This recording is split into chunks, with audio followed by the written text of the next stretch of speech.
Welcome everybody to MogTalk episode 204. Today is October 3rd, 2020, and this is MogTalk. If you haven't watched MogTalk before, it's a show based around the Final Fantasy XIV community discussing everything from Chocobo Racing, Savage Raiding to Final Fantasy XVI, which is today's show. Square Enix, we're talking about Final Fantasy XVI. This is a Final Fantasy XVI based show that also talks about Final Fantasy XIV, just to let you know. Yeah. And I figured we'd have a nice, wonderful discussion about this game this show is also partly about. So let me go ahead and introduce the guests that are on this Final Fantasy XVI show, which is Larryzaur and Ethys. I'm going to have you guys introduce yourselves, though, so everyone knows a little bit more about who you are and recognize your voices. And we'll start with Ethys. Ethys, tell everybody who you are, sir. Oh my goodness. Hi, I'm Ethys. Nice to meet you all. You've never seen me on this show before. It's truly a pleasure. I am the Final Fantasy XIV lore boy. And I have declared myself a little prematurely, but nonetheless, the Final Fantasy XVI lore boy as well. And the competition's steep, but I think I'm going to pull out ahead. Okay. And I'm excited to dive into the 16 lore. Because there is 16 lore, believe it or not. There is, from that 4 minutes. Mm-hmm. Yeah. All right. And now, Larry, tell everybody who you are. Hi, I'm Larry.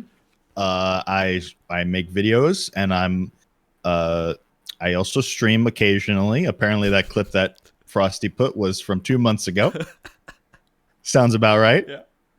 That's what I do, and I'm here to talk about 16 because I've watched the trailer 1,000 times, and I think that qualifies me for being able to talk about it. Yeah. And I feel like we need to go ahead and just have this discussion really quick. Larry has a beard on his face. It's the quarantine look. Yeah. It's really really strange. I wasn't expecting that at all. Like I don't know. I don't. Did you post your face anywhere with a beard before coming on this show and I just missed it? I don't think I've ever been live really or on webcam with facial hair. Is this the beard reveal? Yeah, this is an exclusive reveal of me not shaving. Yeah, you guys take a picture of this, tweet it out so everybody knows what Larry looks like now. After 2 months of streaming, he grew a beard. This is 2 months of work, I'm assuming. Yeah. No, maybe like a month. Okay. Mine is only like a week's worth of beard, to be honest with you. I keep it pretty thin. You know, Ethys keeps it a little bit longer. I think you have about a month, maybe 2 months on your face. Me? Yeah. No, I was clean shaven last week. Shit. Oh my god! I keep the mustache. I keep the mustache at the moment, but I clean shave this every week. Mm-hmm. Okay. Oh. I'm just a swarthy man. I think like this stuff is starting to like get into my cheeks and like spreading under the skin and like it's like some kind of fungus, I think. I was going to ask you guys, how do you trim it eventually? Like, if it's like you want to keep it at a certain length, how do you do that? You just get a trimmer. I have I keep just a regular hair clipper and I trim it with a certain length, and then I shave, of course, the lines and stuff down and everything, and then that's all. You just get a razor, shave it to where you want it to stop, and you know. Yeah. So beard talk. Cool. Do you use beard oil? Do you get beard oil? I have it, but it's not really long enough. It's not long enough to. Really yours is not long enough yet, Larry. But when it does, it's really nice to get like a little bit of what's the oil that most of us got in it? Silky smooth. Yeah, there's a few. And there's you can like make your Amish own. oil, beard balm, and then there's like stuff. It's like Viking beard paste. They all have. Like, I got some stuff with like sandalwood in it, and it smells so good. It's awesome. Okay. But you're a little ways off. Yeah, couple years. Yeah. At my growth rate. And you guys might be wondering, why are we talking about beards on a Final Fantasy 16 show? But I mean, they have Final beards. Fantasy 16 protagonist grows his beard out. Yeah, that was actually a big point within that trailer, because you recognize he gets older and more mature because he has a beard that grows. And so maybe we're all mature people here on this show today. Yes, absolutely. Mm-hmm. There's only been like 6 minutes, 4 minutes, something like that for Larry, it's like 4,000 minutes of trailer to actually watch. And there's a whole bunch of little tidbits to glean from that trailer. Funny enough, it's not just, a nice little cool video. They actually showed all of that is supposed to be in-game stuff, not pre-rendered like graphics and stuff that they did to advertise the game. It's all like just stuff that's supposed to be in the game. Although technically it was emulated for a PlayStation 5. It was, basically their core engine, I believe. I can give you the quote if you like from Yoshida the other day at TGS. So they're doing the Final Fantasy XIV panel at TGS, and they have Yoko Taro there, and Yoko Taro just starts talking about Final Fantasy 16, and Yoshida's like, dude, this is the Final Fantasy 14 show. And Yoko Taro's like, yeah, but can't we just like make it a Final Fantasy 16 show? And Yoshida's like, all right, I'll give you 2 minutes. So he said, I didn't want the show to be just a rendered cutscene and like bam, logo. I wanted to use resources that were moving in-game in real time. The timing wasn't the best for it. We haven't tuned it or optimized it yet, so there's a lot of work to be done. But if we released a pre-rendered trailer, they would say, all right, see you in 2035 or something. I've seen those kind of comments from America. I've made these comments, so yeah, that's fine. Yeah. So we really wanted to show something that was actually in-game. We haven't shown the highlights of the game in this trailer, so that will come later when we make it properly.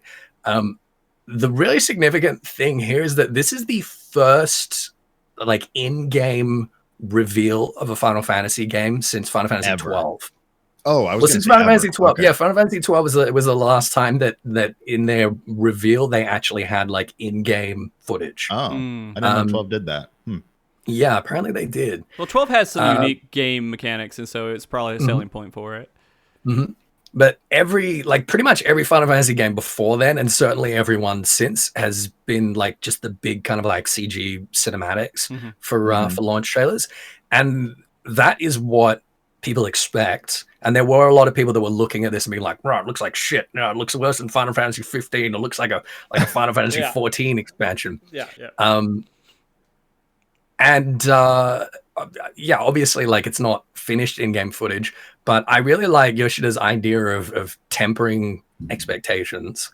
And I also really like the fact that he, right out the gate, is just subverting like everyone's expectations about what this game is going to be, and everyone's expectations that's based on like every other Final Fantasy game in recent memory. And so, in terms of, go ahead.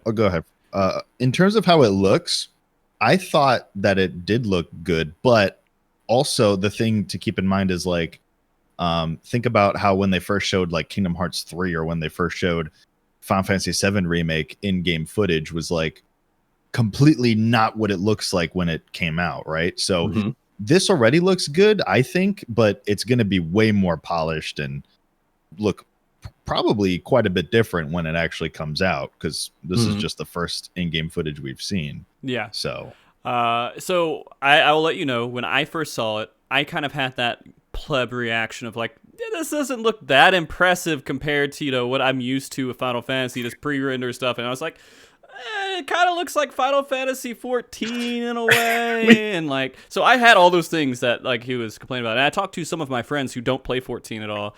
And I was like, yeah, what you guys think? And they were like, it looked amazing. It looked great. And I'm like, really? And so like, I guess who they don't play 14 at all. Yeah, they don't play 14. Yeah, I have friends that don't play 14. That's amazing, right? That's good. No, I'm talking about like I'm talking about like their reaction to it. Yeah. And they're not somebody who plays 14, because everybody that I've seen, really, because I've watched other reaction videos too to see like what other people's reactions are. And most of the people that are reacting to it are people that played 14. Yeah. Or like know of 14 at least. Well, so I mean, it's interesting. They know of it, but like, and they've touched it a little bit, but they don't like, that was they're not 4 like years. mega fan. Yeah. They're in the group of friends that I tried to get to play the game when I first started, and it all fell down to just me at the end, right?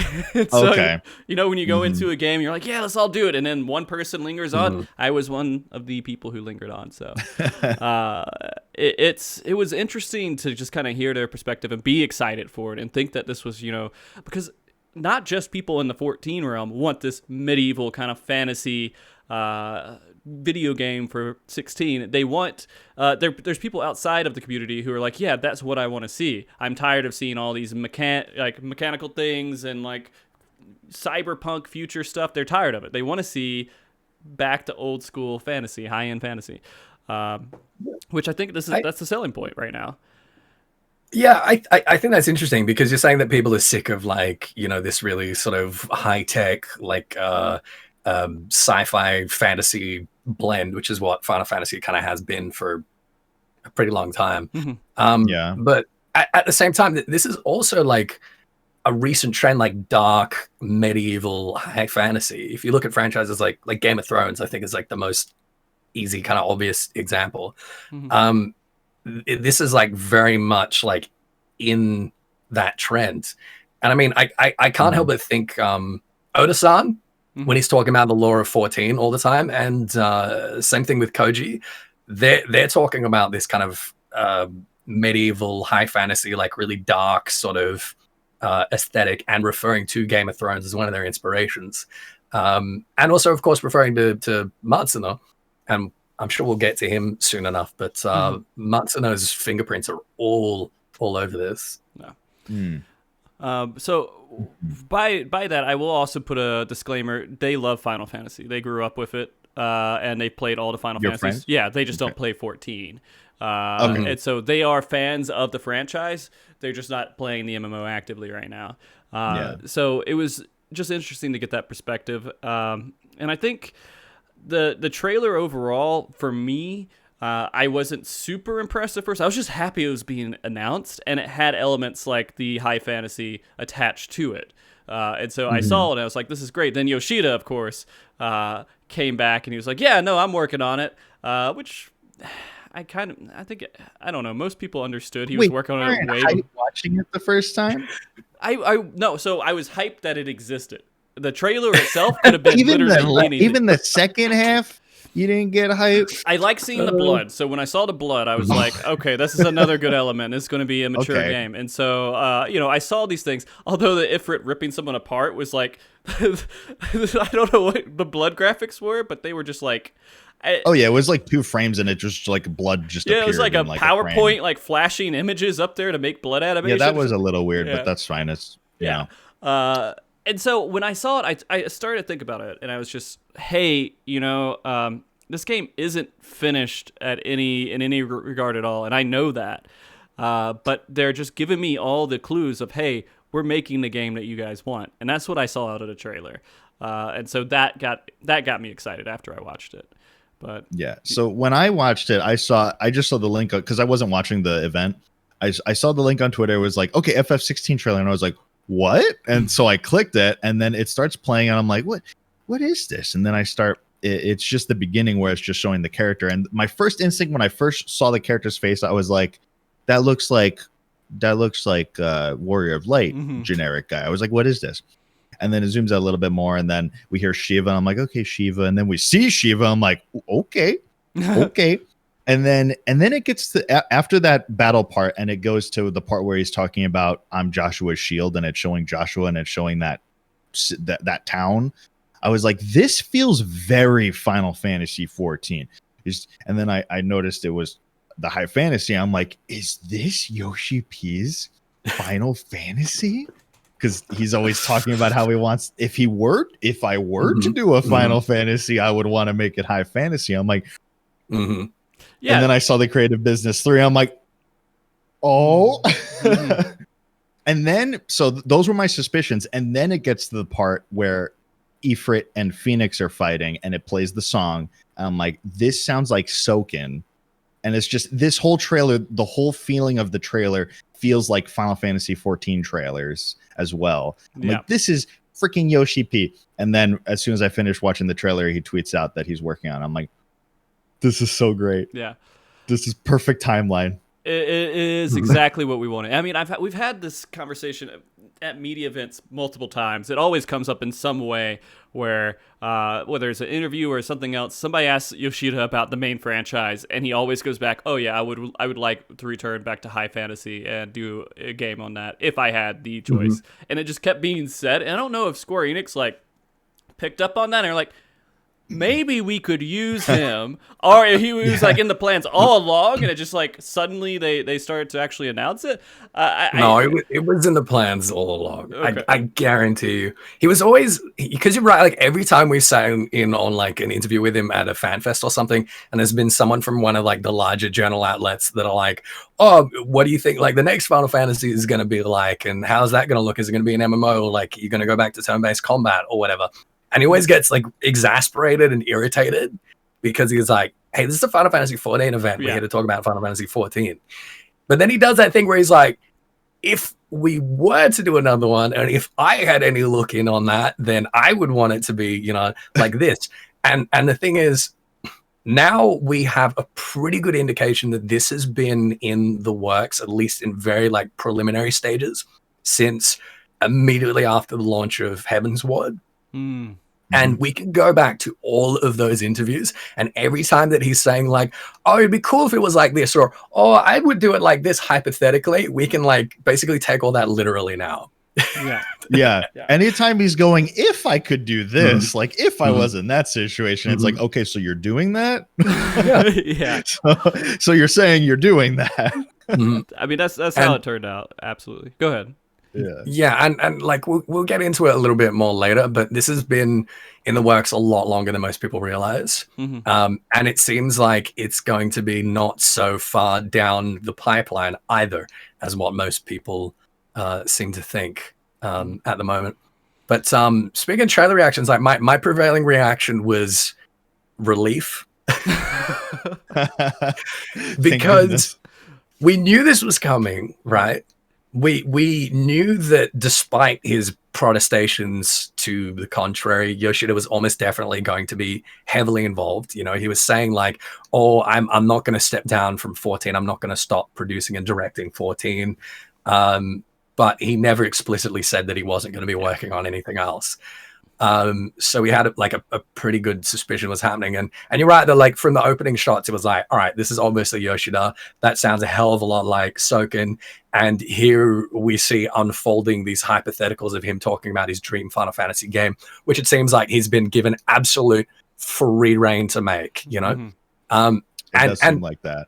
Yeah. And you got to imagine that after, you know, the Yoshida effect of Final Fantasy 14, whatever his next project was going to be, he was going to be given like full freedom, full reign to do whatever he wanted and whatever like he thought was going to be best, because, you know, everyone else at Square Enix is in no other position than to like sit back and say, "All right, you got this," you know, like, how do you want to do it? That's how you want to do it. All right, fine, do it. Just tell us what you need, and we got you. So I was relieved to see that, and then see Yoshida talking about it, and seeing Takai was on board, and it's just like, oh, thank you. It is what we were hoping and what we were anticipating. And it isn't being like, you know, tempered or messed with in any way. So no tempering that we know of. True. Yeah. This is a good one. I think that I would agree completely that relief was definitely one of the feelings I had with this, because I was just so tired of waiting for 16. Right? There's all this other Final Fantasy stuff going on. I was just like, well, okay, we're done. Let's go forward. What's the next one? I want to be excited for the next Final Fantasy. And I wasn't really expecting it, to be honest with you. I don't know. I think new Final Fantasy games, I never expect when they're going to release information about it. I'm just like, they're just going to do it and it's going to happen and I'm going to be surprised. Because I don't think I've anticipated any single, or was able to at least predict any single Final Fantasy release. They just kind of do it now. Ever since Versus 13, I've completely tried to not have expectations because it'll just hurt me if I do. So it's always ends up being a surprise then. But I really think because of Yoshi P's desire to, what Ethys was talking about earlier, like his desire to, when you're gonna show and reveal a game, it's like, okay, I want to show in game to be like, okay, this game is actually far along, right? Showing a CG trailer, you can have absolutely nothing physically done about the game whatsoever, and you can make a CG trailer. So you know, just the fact that this was so. There's so many scenes and so many systems that are already like you could see that are there. It's like this is really far along. So my hopes are there that we see this within the next like probably 2 years even. I think so. I think it's going to be within the next couple of years. At least I hope so. Because, I mean, how long ago did we see that Elder Scrolls 6 little 10 seconds of footage? Yeah. It was like 18 months ago now. Yeah, it's that kind of thing. Okay, so I do want to pinpoint a little bit more on the discussion about the medieval high fantasy stuff because there was some conversation in chat as well that, hey, 14's kind of like medieval high fantasy and everything else. I feel like, you know, a lot of Final Fantasy games have elements of it, but they're not really there. Not exactly what we're talking about. And Ethys, you might be better at explaining this than I can. Well, okay, most Final Fantasy games at their core are about basically the sort of like westernization, Western invasion of traditional Japanese culture. Basically, like at their core, that's what the narrative is about. It's about this foreign, technologically advanced empire coming to this less technologically sophisticated, but very like, you know, cultural, very much about a whole bunch of like different ideas and cultures and schools of thought, fighting for their independence against this, grand homogenizing machine. And it's always about like, the empire that has all this technology and we here are fighting with sword and board and magic trying to resist it. Like there are so many Final Fantasy games that fit into that. That and the common theme of like the ancient civilization, the ancient empire, whatever it is, that achieved like space age technology and basically collapsed under their own hubris. That is also incredibly common. I mean, that's the core of like Final Fantasy X, for instance, and Zanarkand. Yeah, yeah. I mean, it's a great trope. It's a trope that served them well. 14, does a good job of like mixing the high fantasy and the sci-fi, but it hasn't been for like a really long time. It hasn't really been since Final Fantasy Tactics. Final Fantasy 9, I mean, had even airships. Yeah. I mean, I'm trying to think of any that like didn't at least have steampunk, because Final Fantasy 12. Yeah, right. Yeah. I think 7 is when they really started doing that a lot. And also it's a common theme of like the machines are usually bad in a way of like, not just that the Empire is using the machines, but the machines are bad. Like, in 7, it's draining the planet's life force, right? So it's always like that kind of dynamic. So well, you had Magitech in 6 as well. So you had it before 7. Yeah. I mean, you had it in 1. 1 had airships flying around, right? And so well, again, but that was the closest. Okay, I don't know. Yeah. Airships are okay. We can include that into our fantasy. It's like you got to find the line between steampunk and cyberpunk here, which is kind of tough. Okay. Yeah. I think we can give airships a pass. Okay. Because that is just so like iconic Final Fantasy. But no, the point is that like it hasn't been just pure high fantasy for a pretty long time. And there's sort of like two camps in reacting to this. One is like, this isn't Final Fantasy. What the hell is this? And the other, which is like, oh, this is awesome. It looks like Final Fantasy Tactics. It looks like Tactics Ogre. It looks like Vagrant Story. It looks like, Final Fantasy 12 in parts. It's very like Matsuno, like classic Final Fantasy aesthetic. And that's really, really exciting. So I guess the question is like, where do we fall now? I mean, I know what Frosty thinks. I know that you see like dark, gritty, bloody, gory, ugly fantasy, and you're like, yes, this is the Final Fantasy game that I want. Yeah, yes. Yeah. I mean, I don't know. I just like the idea. I mean, there's a couple different things. And so when I look at a video game, and stories and movies and elements of all these things, I like it not having restrictions on having to have to cater towards a younger audience or parental things. I like it to say have freedom to do, like HBO, wonderful, it does a lot of great stuff because they just whatever the fuck you want to do, they let them do it. And so I love that. The second part is that I like it when they're not trying to do certain things and make certain stories to pull in a younger audience. For example, complicated emotional relationships that are not really that complicated and it's just all bullshit. They're just shoehorned in kind of Yeah, and they're like, oh, will they, won't they? And that's like most of the story. It's not as interesting.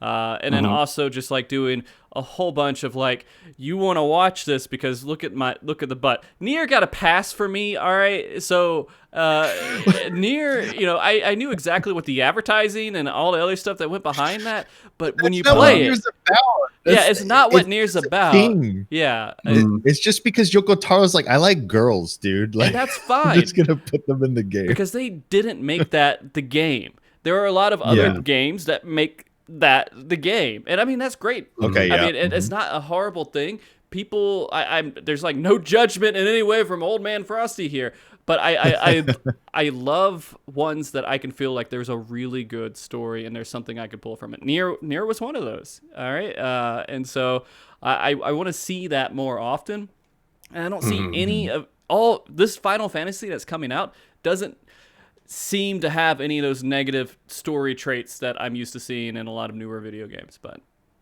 anyways, I'm normie. I think I might be normie because my first Final Fantasy was 7, and then I played 10 and 13, and I liked 13. Maybe I'm probably not in the majority there. I liked 13. I didn't play the other ones, but I liked that, and I liked 15 and. I played Type 0 and a couple other ones and stuff too, but to me Final Fantasy has always been that kind of because of those games that I've played, they're the ones that have the sci-fi fantasy, right? So and that's a genre, like you read books and there are fantasy books, sci-fi books, and then there's sci-fi fantasy books, right? So to me every Final Fantasy game that I played was the sci-fi fantasy. So I can when I watched this trailer, I was like, it does feel a little different from what Final Fantasy is to me, but I'm like, well, I know all the other games are like this too, where they're very high fantasy as well. So I'm like, well, it's kind of like going back to its roots, kind of is what it feels like to me. Well, and so that's what I like. It's kind of funny that, a lot of people now, when they imagine Final Fantasy, they imagine Final Fantasy 7.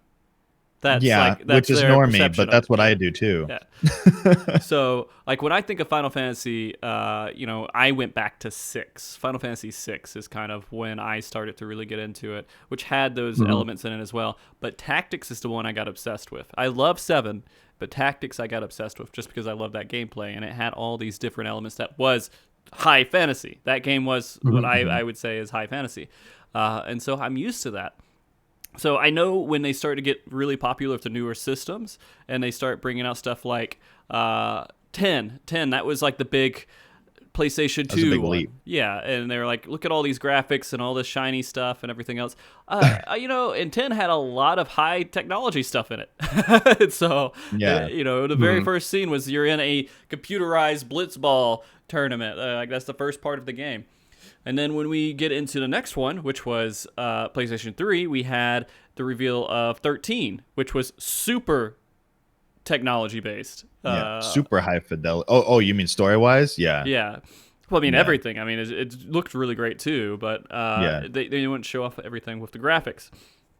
And that's kind of something that I'm pulling from Final Fantasy, I guess this one as well. That's a little bit off on a tangent from what we're talking about, but the graphics weren't.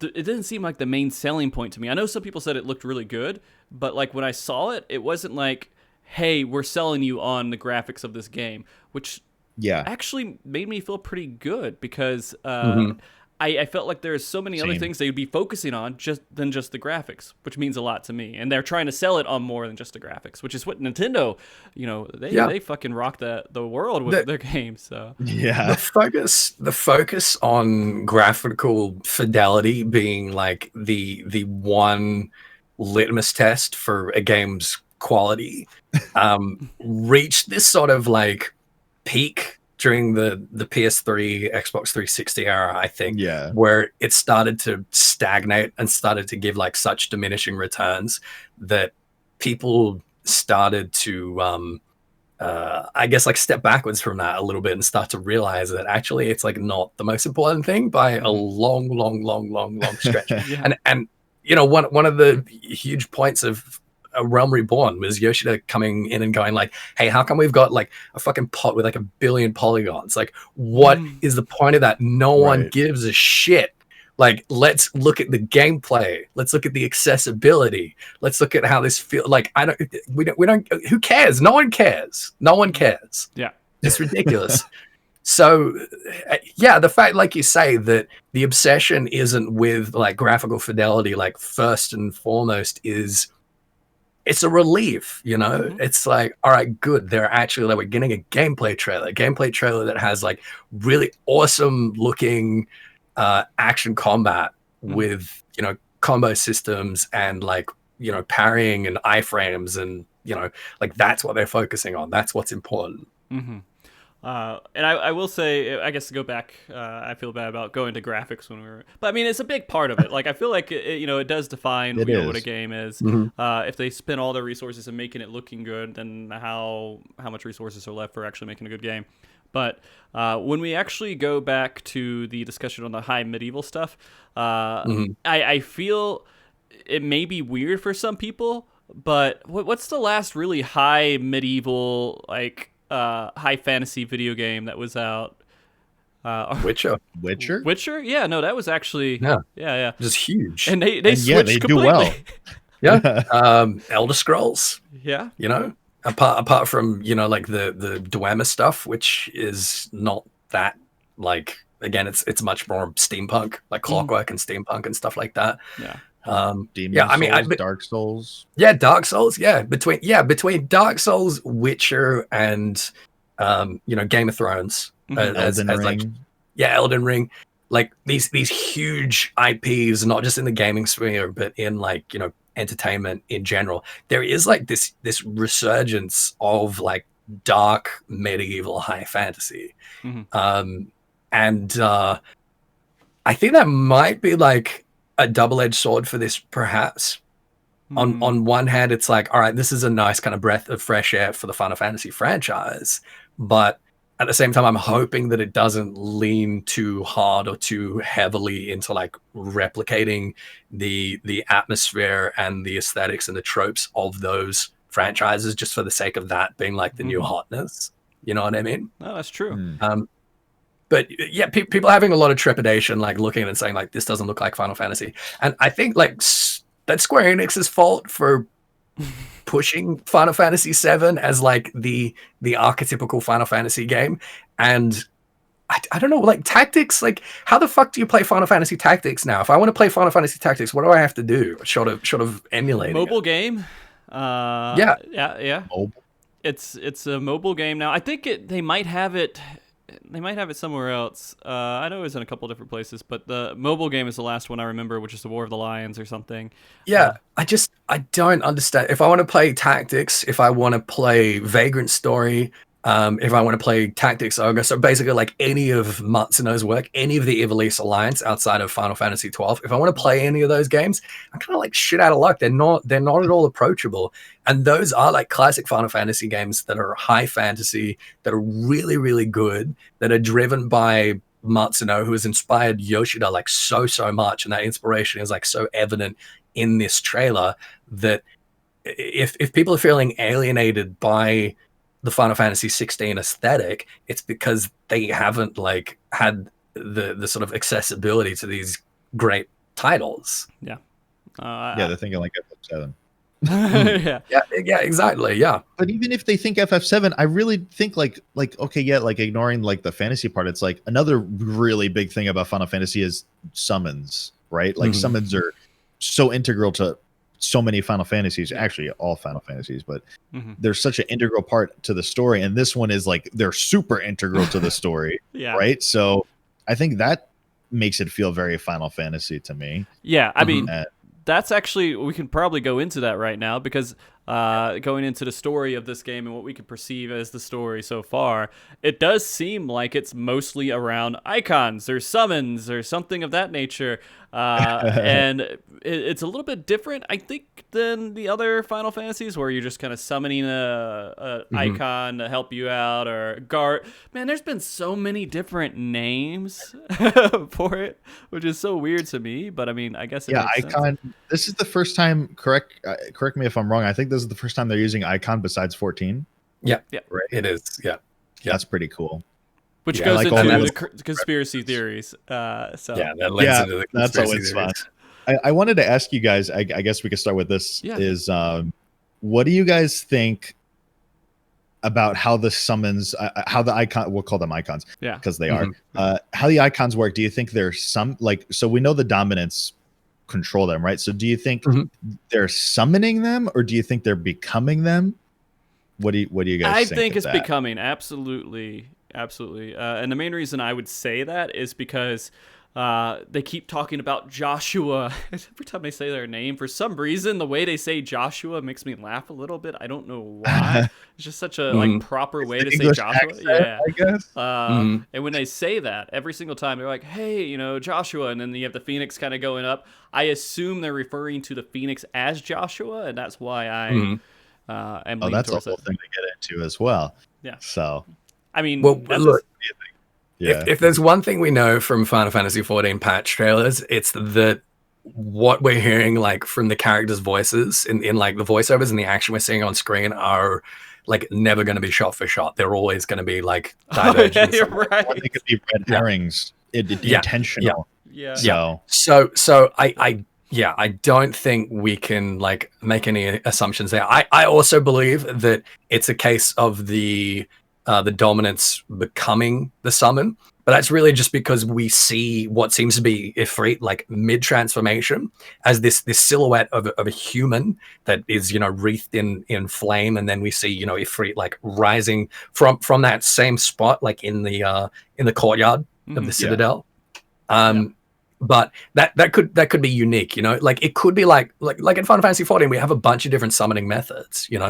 There might be some that embody them, there might be others that call upon them. They might be able to do both, but my suspicion is that they are like becoming the summon. And another interesting precedent for that, because there are a few games where like this has been the case. Another one is Type 0. And I'm sure you remember, Larry, that when you summon what do they call them in Type 0? They call them Eidolons. Eidolons, I think. Yeah, Eidolons, I think. Yeah, when you summon an Eidolon in Type 0, you die. Like that's they sacrifice their lives to do it. Yeah, and sometimes they sacrifice many lives to do it. To get the big I mean, in the case of Alexander, they have to summon like a couple of hundred people, and it ends up killing like 100,000. Yeah, like their whole they sacrifice like a big chunk of their army to get Alexander out. Yeah. I never played that game, but I assume that I don't know. There's just really dark. Is it really dark? Yeah, very depressing. Maybe I would like it. Yeah. Yeah, you'd probably quite like it. Honestly, you'd probably quite like the story. I think that they are becoming the icons, but I think they're physically still inside. So I don't think they like your body becomes the icon. I think that their body is still physically I guess more like Attack on Titan. Okay. Like your body is physically still inside of it. And so you're in this big icon, but you're physically in there. And the reason why I think it's like that is because when you see Ifrit and Phoenix fighting, and then the part where Ifrit is ripping apart something, I think it's Ifrit is ripping apart Phoenix, maybe to get to the dominant that's inside of Phoenix. Okay. Oof. That's what Oof. Yeah. So it's like ripping the dominant out of Phoenix. That was a pretty brutal scene. I think someone I can't remember what the guy was screaming, but he was screaming something towards Joshua, right? Joshua, wake up. Joshua, wake up. Or now I've made some notes here on the different localizations. In the Japanese trailer, he's screaming, "Stop! He's my younger brother." Yeah, he goes, "He's my little brother." Mm-hmm. Yeah. He's my little brother. Which it implies that either the protagonist or the blonde guy, it could be the elder brother of Joshua. I think it's probably both, because the blonde guy, he looks a lot like Joshua and what seems to be the mother, but the protagonist looks a lot like the Archduke. So Yeah, I think they're both older brothers to Joshua. I was trying to tell by the voice, but I couldn't tell because like we never The way heard he's screaming. Yeah, the way he's screaming, Yeah. it didn't really sound like him. It sounded like somebody else. But it didn't sound like the blonde guy either. Yeah, it sounded like somebody different. So I really don't know. It was kind of hard to tell. How early do you think that scene actually happens within the game, if you had to guess? Pretty early. Yeah. Pretty early. I'd say it's like early, chapter 2. Chapter 2? Okay. Well, this is another thing is, so if you notice in the gameplay parts, when they're showing you play as the main character. So are we in agreement that the main character is it's a time skip thing where Yeah, absolutely. Yeah, okay. Yeah. So Yeah. He's got the same So like earring. when you're talking about time skip, are we talking about like the story happens and then suddenly you go back and go into the future and that's it? Or are you talking about you go back and forth? No, I don't think going back and forth. I think it's just an advancement. I think just time passes, but maybe the time skip part not so important. I just mean like at the beginning you're playing as him when he's white and he's younger in the white clothes, and then later you're playing as when he's in the white getup. I was right? And then, then later he turns into a blue. Did I miss somebody? Yeah. But then and then he's a little older and more raggedy or whatever, right? And he gets the facial hair. He's more mature. There's right? 3 different outfits for him. Yeah. So the parts where you see the gameplay of him playing in the white getup, right? When he's Joshua's shield, when he's only using Phoenix there. Yes, that's right. That's it. He doesn't use anything else. That's correct. But in the other getup, when he's older, he uses multiple, including Phoenix.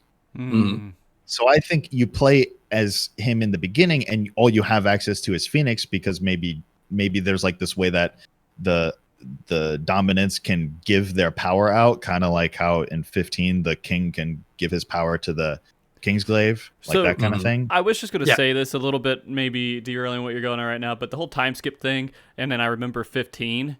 Yeah, they do that. And I don't think it's going to be like that. I think it's going to be a lot nicer than that. It's going to be a lot cleaner than that. Okay. Yeah.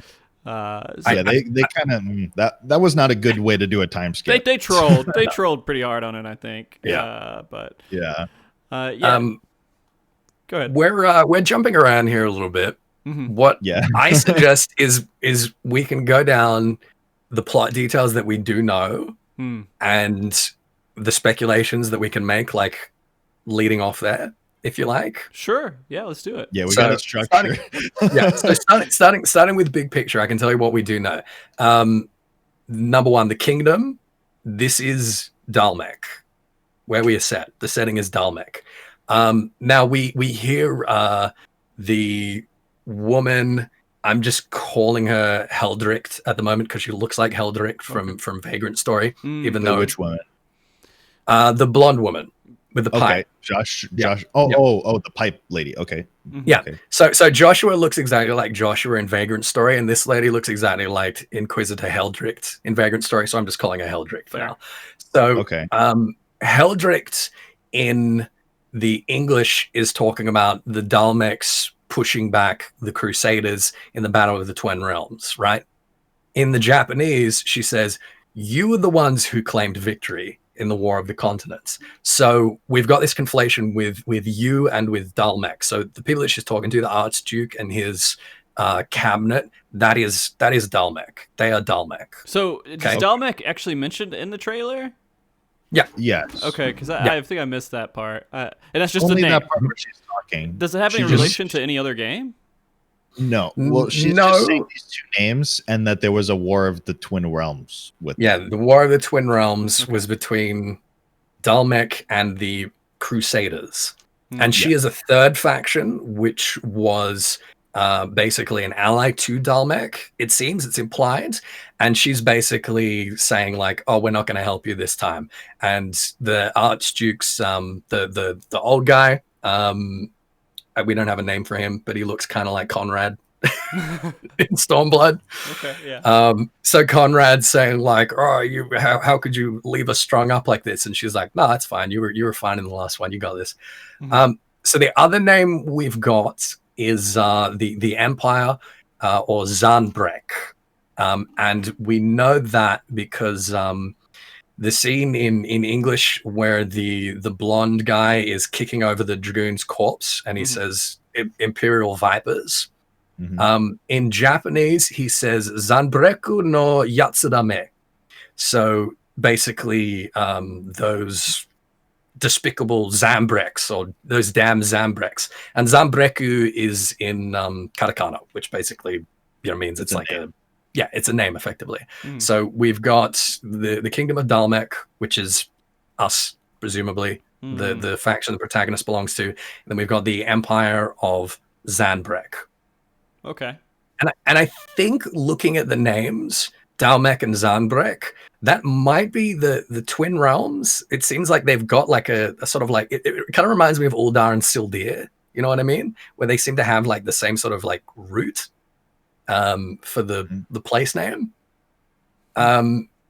So that's kind of what I'm guessing. That is interesting. A lot more than I digged into it. Dug into it. Using the translation thing is really cool because you could get a name then. Yeah. So there's been a war recently, and now there's going to be another one. We'll come to that in a second. So the Kingdom of Dalmek is centered around a crystal, which they refer to as a mother crystal. And the way they talk about it implies that we have one, that Dalmek has one, that all these nations have them. And we're under their protection. Our nations are built around them, which is something that's also quite common with Type 0. And their flag is the Phoenix. Their kingdom is based around the iconography of the Phoenix, and the Phoenix that is no doubt tied to their crystal. Their flag actually red and like exactly. So they're like a Phoenix nation. And their flag looks a lot actually like the flag of Rubrum from Type 0 as well, which is making me a little bit nervous because some people are trying to draw a line between this and the Nova Fabula Chrysalis. Obviously. Okay. I don't know anything about Zero, so I'm just assuming because it shares a lot of similarities. Like there are a lot of similarities. How the lore works, but yeah, I don't think necessarily like it in terms of like real I guess we could get into like crack theories, but in real I think it's just completely separate and they're just references. Okay. But, and we can use them to like kind of figure out like where it might go, kind of thing. Keep going. So then we have Joshua, of course, who's Phoenix dominant, which makes him, the symbol of the kingdom's protector. He can channel Phoenix's powers, as we see he's healing the protagonist's hand, and he's the son of the Archduke. And the protagonist is his shield. On the protagonist, we have a placeholder name for it. Are you guys okay with Shardbit? Yeah, Shardbit's fine. I saw I've been calling him Protag Kun, or Protag Kun. Yeah, no, he's I like Shardbit. Yeah, he looks like Shard. He looks like an Ardbert. So yeah, he's an Ardbit Shard. He's a Shardbit, which is absolutely like one of the conspiracy theories which is floating out there. Yeah, but I like it just for the fact that he looks like him, kind of. So. And so again, like where you were like, they're basically like a Phoenix nation. You could also maybe call them a Fire Nation. Yeah, I saw your tweet. And maybe there's like a Shiva Nation, so like a Water Nation. Yeah, water. Yeah. Maybe there's an Earth Nation. The Titan, the Titan Nation. Maybe there's a Wind Nation with Garuda. They're definitely they got to be conscious of that, right? They got to be cognizant of that and the fact that that's going to become a huge meme. Yeah. I mean, part of the story elements go into the fact of, hey, there can't be more than one type of element in an icon. And apparently they're so surprised about that, and that's a groundbreaking thing. And so that wasn't ever a groundbreaking thing in other Final Fantasies, right? I mean, they were just like, here's tons of them. It was kind of in 14. Like everyone was very surprised when we started seeing primals that were comprised of 2 elements, or primals that were comprised of the same element, because we thought that there was this intrinsic link between a primal and its element. It wasn't quite as like explicit as this. It wasn't like, oh my god, that's impossible. It's more like, oh, that's curious, that's interesting. We didn't know it could work like that. It was more just like, oh, interesting. Yeah. So, I mean, they will probably base a lot of their society off of, like, we are this element. Our nation is this element. Oh, yeah, no doubt. No doubt. And it seems to be, like, attaching Phoenix to the crystal and talking about, needing the crystal's protection to survive the blight, which I'll get to in a minute. It sort of implies that the icons themselves are kind of like a nuclear deterrent. It's like, we've got our icon, you've got your icon. You're not going to invade us, because then our icons are going to fight each other and they're going to kill everybody. So how do you invade another nation? Well, you go and try and assassinate their dominant, You engage in, espionage and subterfuge. Yeah. And that seems to be what's going on here in Dalmek. Is we get this scene where the castle is attacked from the inside. The Archduke is beheaded, and it is the Archduke. We can be pretty confident of that. It looks like the character that is strongly implied to be the Archduke sitting in that scene where they're having the argument about the Battle of the Twin Realms and whether or not, like, royal clothes too. Yeah, exactly. So we can be pretty confident that that is the Archduke that's being beheaded in front of Joshua. And the guy that's beheading him is wearing the same uniform as the other Dalmek soldiers. So it's either an inside job or it's, an assassin that's managed to, like, infiltrate, basically. Well, from what I could tell, at least from, like, them having tattoos, the guy didn't have a tattoo until later, like when he aged, right? He grew, that was as part of it. And that tattoo could be a semblance of, a secret organization that kills dominance. And could be. It could be.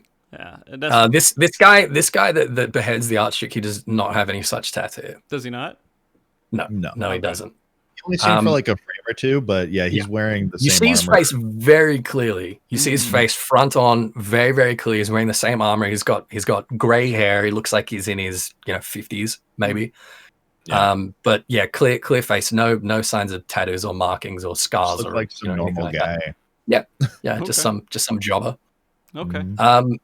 And he is reaching for Joshua when Joshua starts screaming and presumably transforming. So if we're going to, like, put 2 and 2 together, it seems like he probably works for Zanbrek. Whether he's, an insider or whether he's, a spy, an assassin, whatever. He's killed the Archduke. He's trying to either capture Joshua or kill Joshua. Right. Presumably as a prelude to being able to invade Dalmek. Because without their icon, they can get in and not have to very easily take over. Yeah, it seems that way. And then Joshua freaks out, which is, obviously not according to plan. And Ifrit. And we have no idea about this one.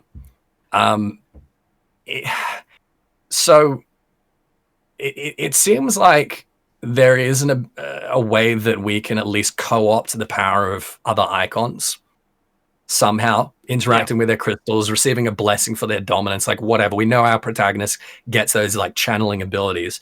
So it seems that if we kind of, like, extend that logic, it makes sense that someone else would be able to, like, I guess, steal, like, iconic power and, like, transform themselves into another icon. They find some way to do it. But people are wondering if this isn't Joshua that's summoning both of them. That because of his, like, trauma, his torment, whatever, that he's, like, accidentally summoned, like, the opposite side of the coin to Phoenix. Phoenix being about, like, rejuvenation and rebirth. And then Ifrit being the other side of that, like, the dark icon of fire about, just destruction and slaughter. But of course we do see that figure that's, like, seems to be mid-transformation, and it's like an adult-sized figure. It's not like a child-sized figure. Yeah, definitely not Joshua. Yeah. So you would think that that might be the assailant. Mm-hmm. Maybe the guy that's come to assassinate it has also managed to get this power somehow.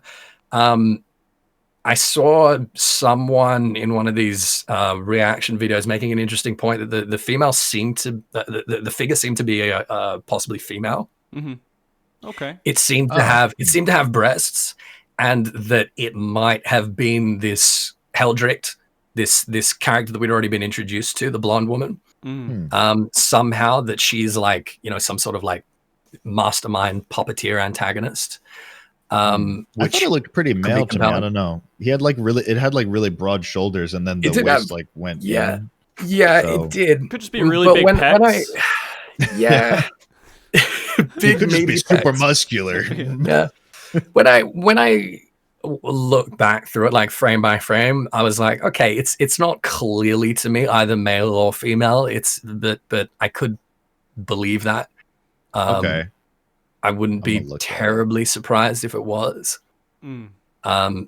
But at the moment, that's like the really like impenetrable one, is like who is Ifrit and how, basically.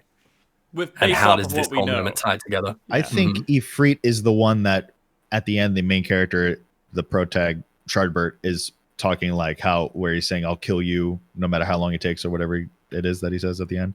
I think he's referring to the Ifrit person because I think they kill Joshua. Okay. Yeah. Do we agree on that? It seems like they do kill Joshua.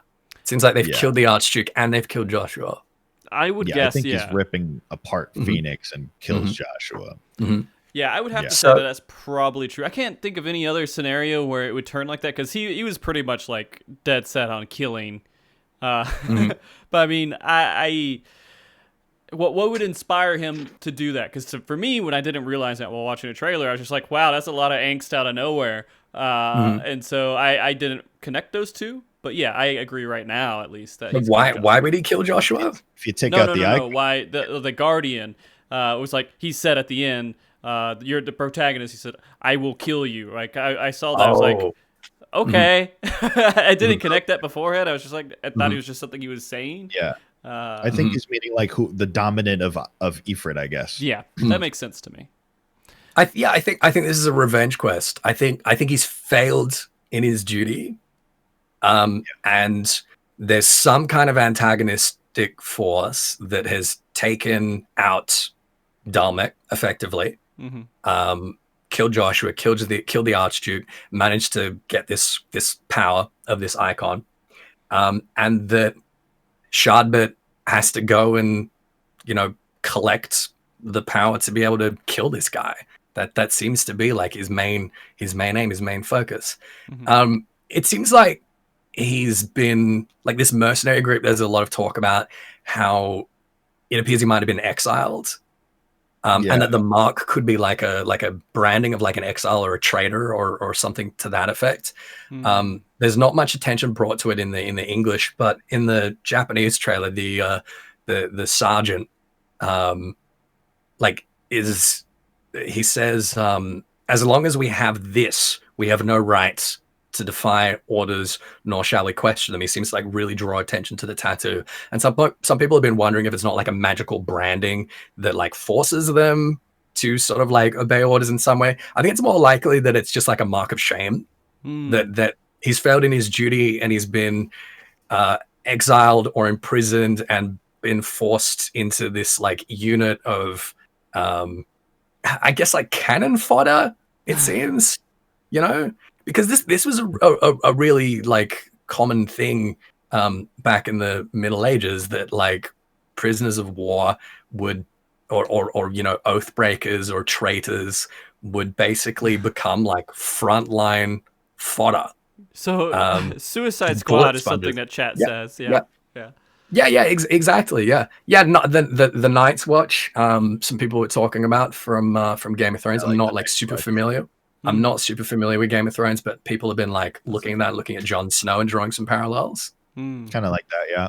And I think also it's like those four guys at the beginning of the trailer, including Shardbert, older Shardbert. They're there, and I think they're not part of either of the factions that are fighting the Shiva nation and the Titan nation, because they react to Titan. They're like, whoa, look at what is that, right? So they're like, they're not familiar with that either. So it's like they're a third entity or something going in to try to stop Shiva.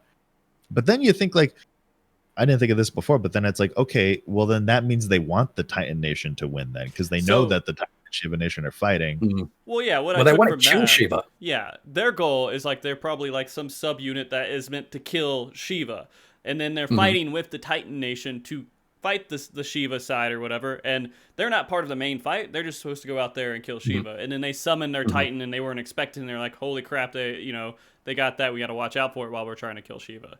I thought that they weren't like part of the Titan nation, right? I thought they were like some third thing. I think you might be right. The Japanese trailer like quite explicitly says that we're here to assassinate Shiva's dominant, rather than just the target, which could be like capture whatever, like something a little bit more vague, like kill it. Yeah. Specifically to assassinate Shiva's dominant, and I think it's gonna go either way. Like on one hand, I wouldn't be surprised if Dalmek has just fallen completely. Like they're just done. They're just wiped off the map. They no longer exist. And this band of mercenaries or disgraced exiled soldiers or whatever is working for the Titan nation. That's a possibility. But I think it's also possible that Dalmek, having lost Phoenix, it's like, all right, we are vulnerable now. We don't have our icon. And the only way for us to survive is to take these other icons off the board. Otherwise, this it seems almost like a World War scenario. We're not going to survive this. The Blight, we're not going to survive this unless we even the score. And the Blight's like some kind of sickness thing. Yeah. Let's talk about the Blight for a moment.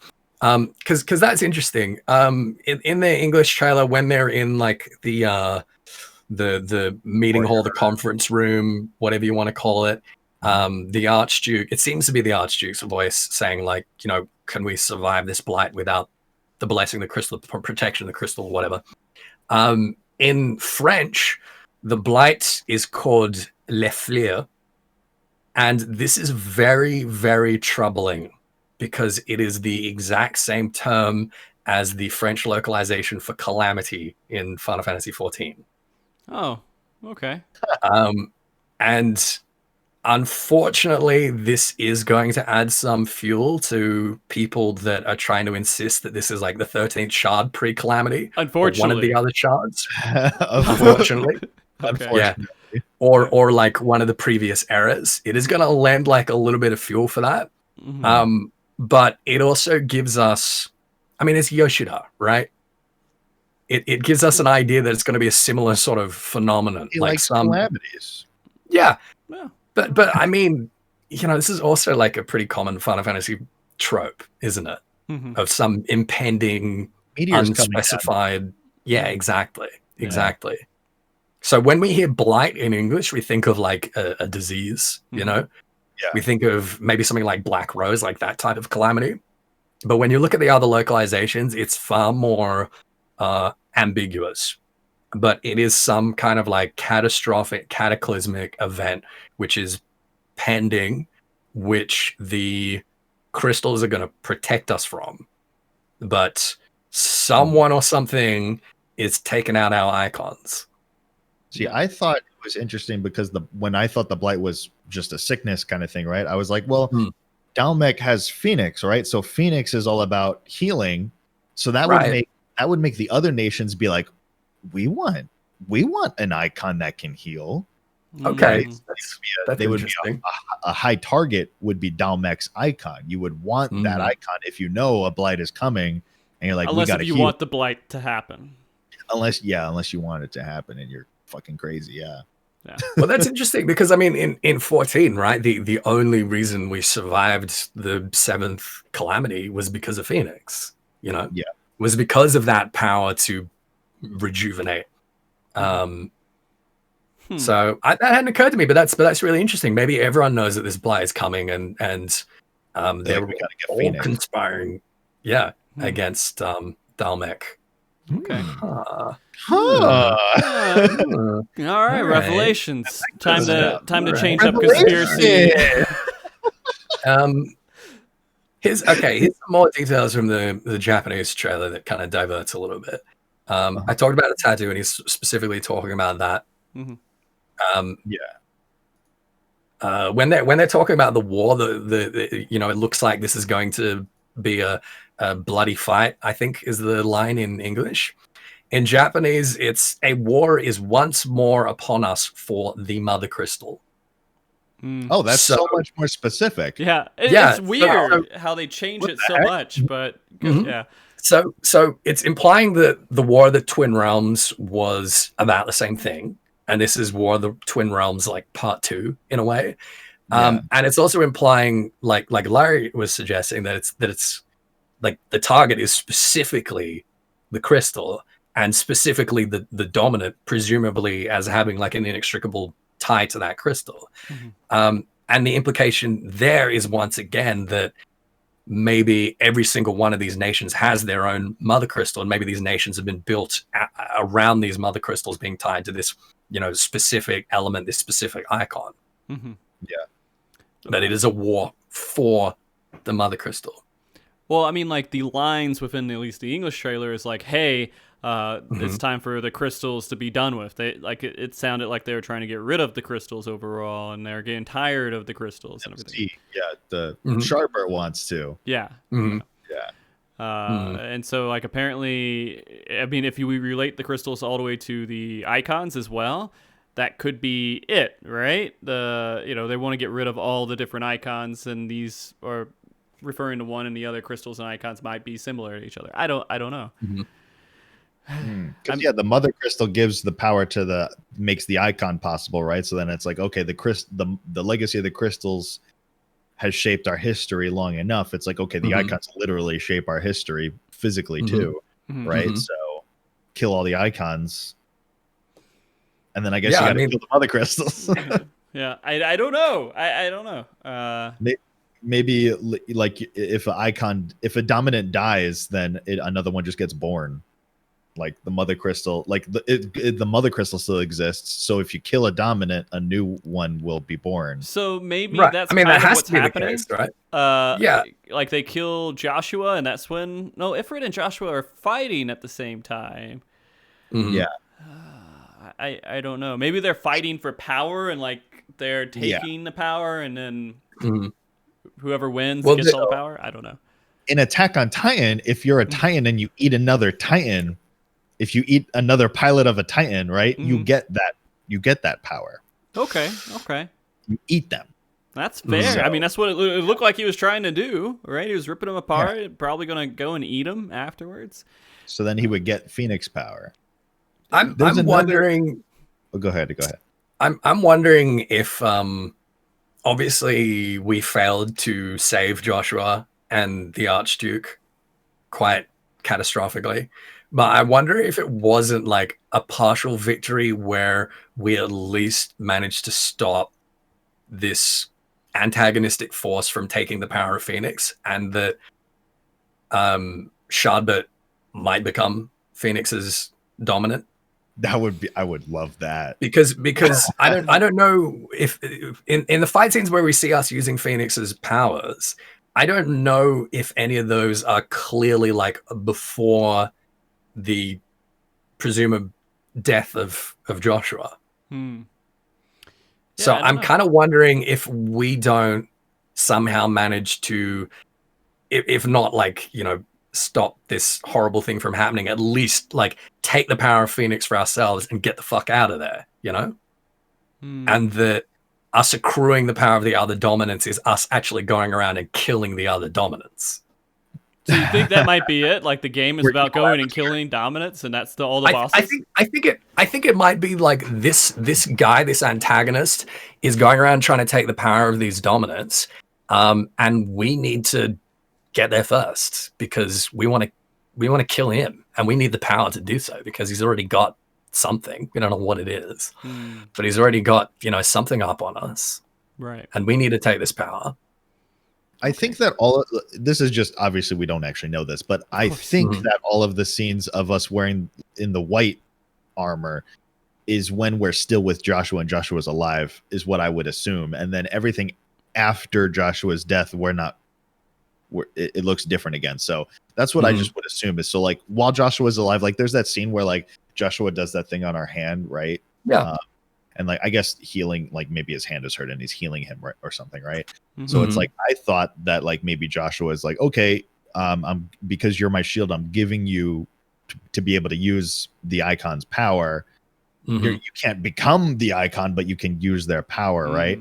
So maybe like we're the kind where we meet the dominants, and the dominants lend us their power, but the evil guy is all about killing the dominants. And okay, so counterpoint: if we have some of the powers of Phoenix before Joshua dies, why couldn't we heal our own fucking hands? You're right. Yeah. And then if Joshua was dead, how do we still have Phoenix? Yeah, exactly. He uses Phoenix in his older form too. Well, so something going on. The other weird thing about this is that the logo for the game is Ifrit and Phoenix, and so if this fight scene happens right at the beginning and Phoenix doesn't somehow continue on in the story, it's kind of weird that it's part of the logo of the game, right? Yeah, but the Final Fantasy XIV logo is Meteor, Well, you know?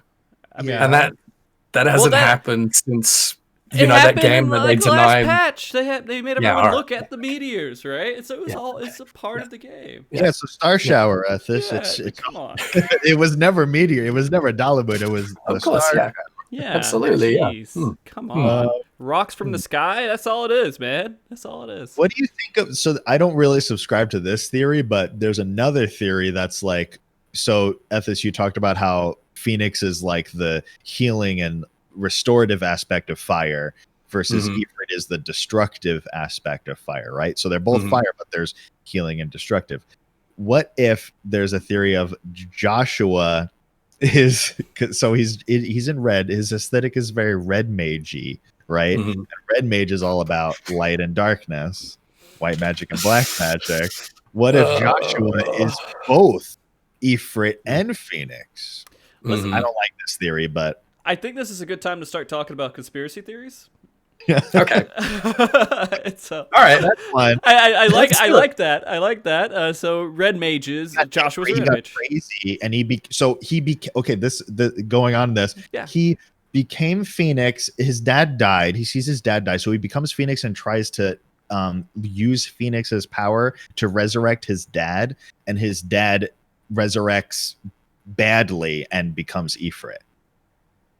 That's I mean, that's a pretty cool idea. Yeah, because I mean, red mages resurrect people. He probably resurrected one more person, right? Usually knock out two without messing up his rotation, isn't that right? Or was that the thing before? Yeah, sure. Yeah.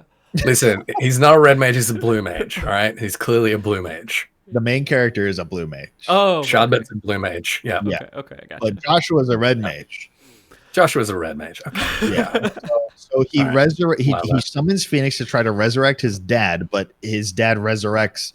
Something goes wrong, and his dad becomes the Ifrit. Or like whatever it was that he resurrected wasn't really his dad, and it became Ifrit. Like he just misfired. He just aimed at the wrong person. Yeah. Or something else was resurrected instead. Okay. I like it. I like it. I'm gonna rapid fire the conspiracies at you guys that I covered in my most recent video. Please. I don't want to dwell on too long, but I want to see if you guys have got like anything to say about them. Okay. So first one, tattoos. Right, the tattoo. The Sharlians have tattoos. They sure do. Yep. They do. Yeah, but it's in the same place as the Ranger's one. That's nothing. I don't like that. No, I think it's absolutely right. I think what happens within 14 is that at some point, probably in a patch before the game comes out, we realize that they are actually people who want to kill the primals, and that's their goal. They actually are switching over to want to kill primals, and now we go into this game where that's what's happening. We're following them into their new story of killing icons instead of primals. I see. That's very Or interesting. it's on a different shard, and then like they reverse their role, and they are killing icons. And on this other shard, that's just they're the guys that kill icons. Yeah. Larry, did you listen to any of that? Or did you just zone out like me? I just faded out. I think he's saying the Charlians are bad guys on other shards. Oh. Yep. That's yeah, it. That's it. Yeah, I can believe that. Yeah. Yeah. That was my of all of the ones that you did in that video, Ethys, that was my the least favorite one. I was like, this is Your not least. Yeah. Okay. So the worst one. did you prefer the one where Joshua kind of looks like Taynor, the elf boy? Absolutely. That's just like him. I That was really the first thing I thought when I watched the trailer. I was like, him. that's that guy. Yeah. So we got anything on that? Why these two boys look similar, but one of them's an elf? I mean, I have a theory, but I mean, I'd let you guys go first because my theories are made up within about 2 seconds. So, and little thought. The guy who designed Joshua also designed that guy, and he just had that in the back of his mind. He's like, I'm gonna make the same character and really screw with people. Okay, so a deliberate red herring. Yeah. Okay.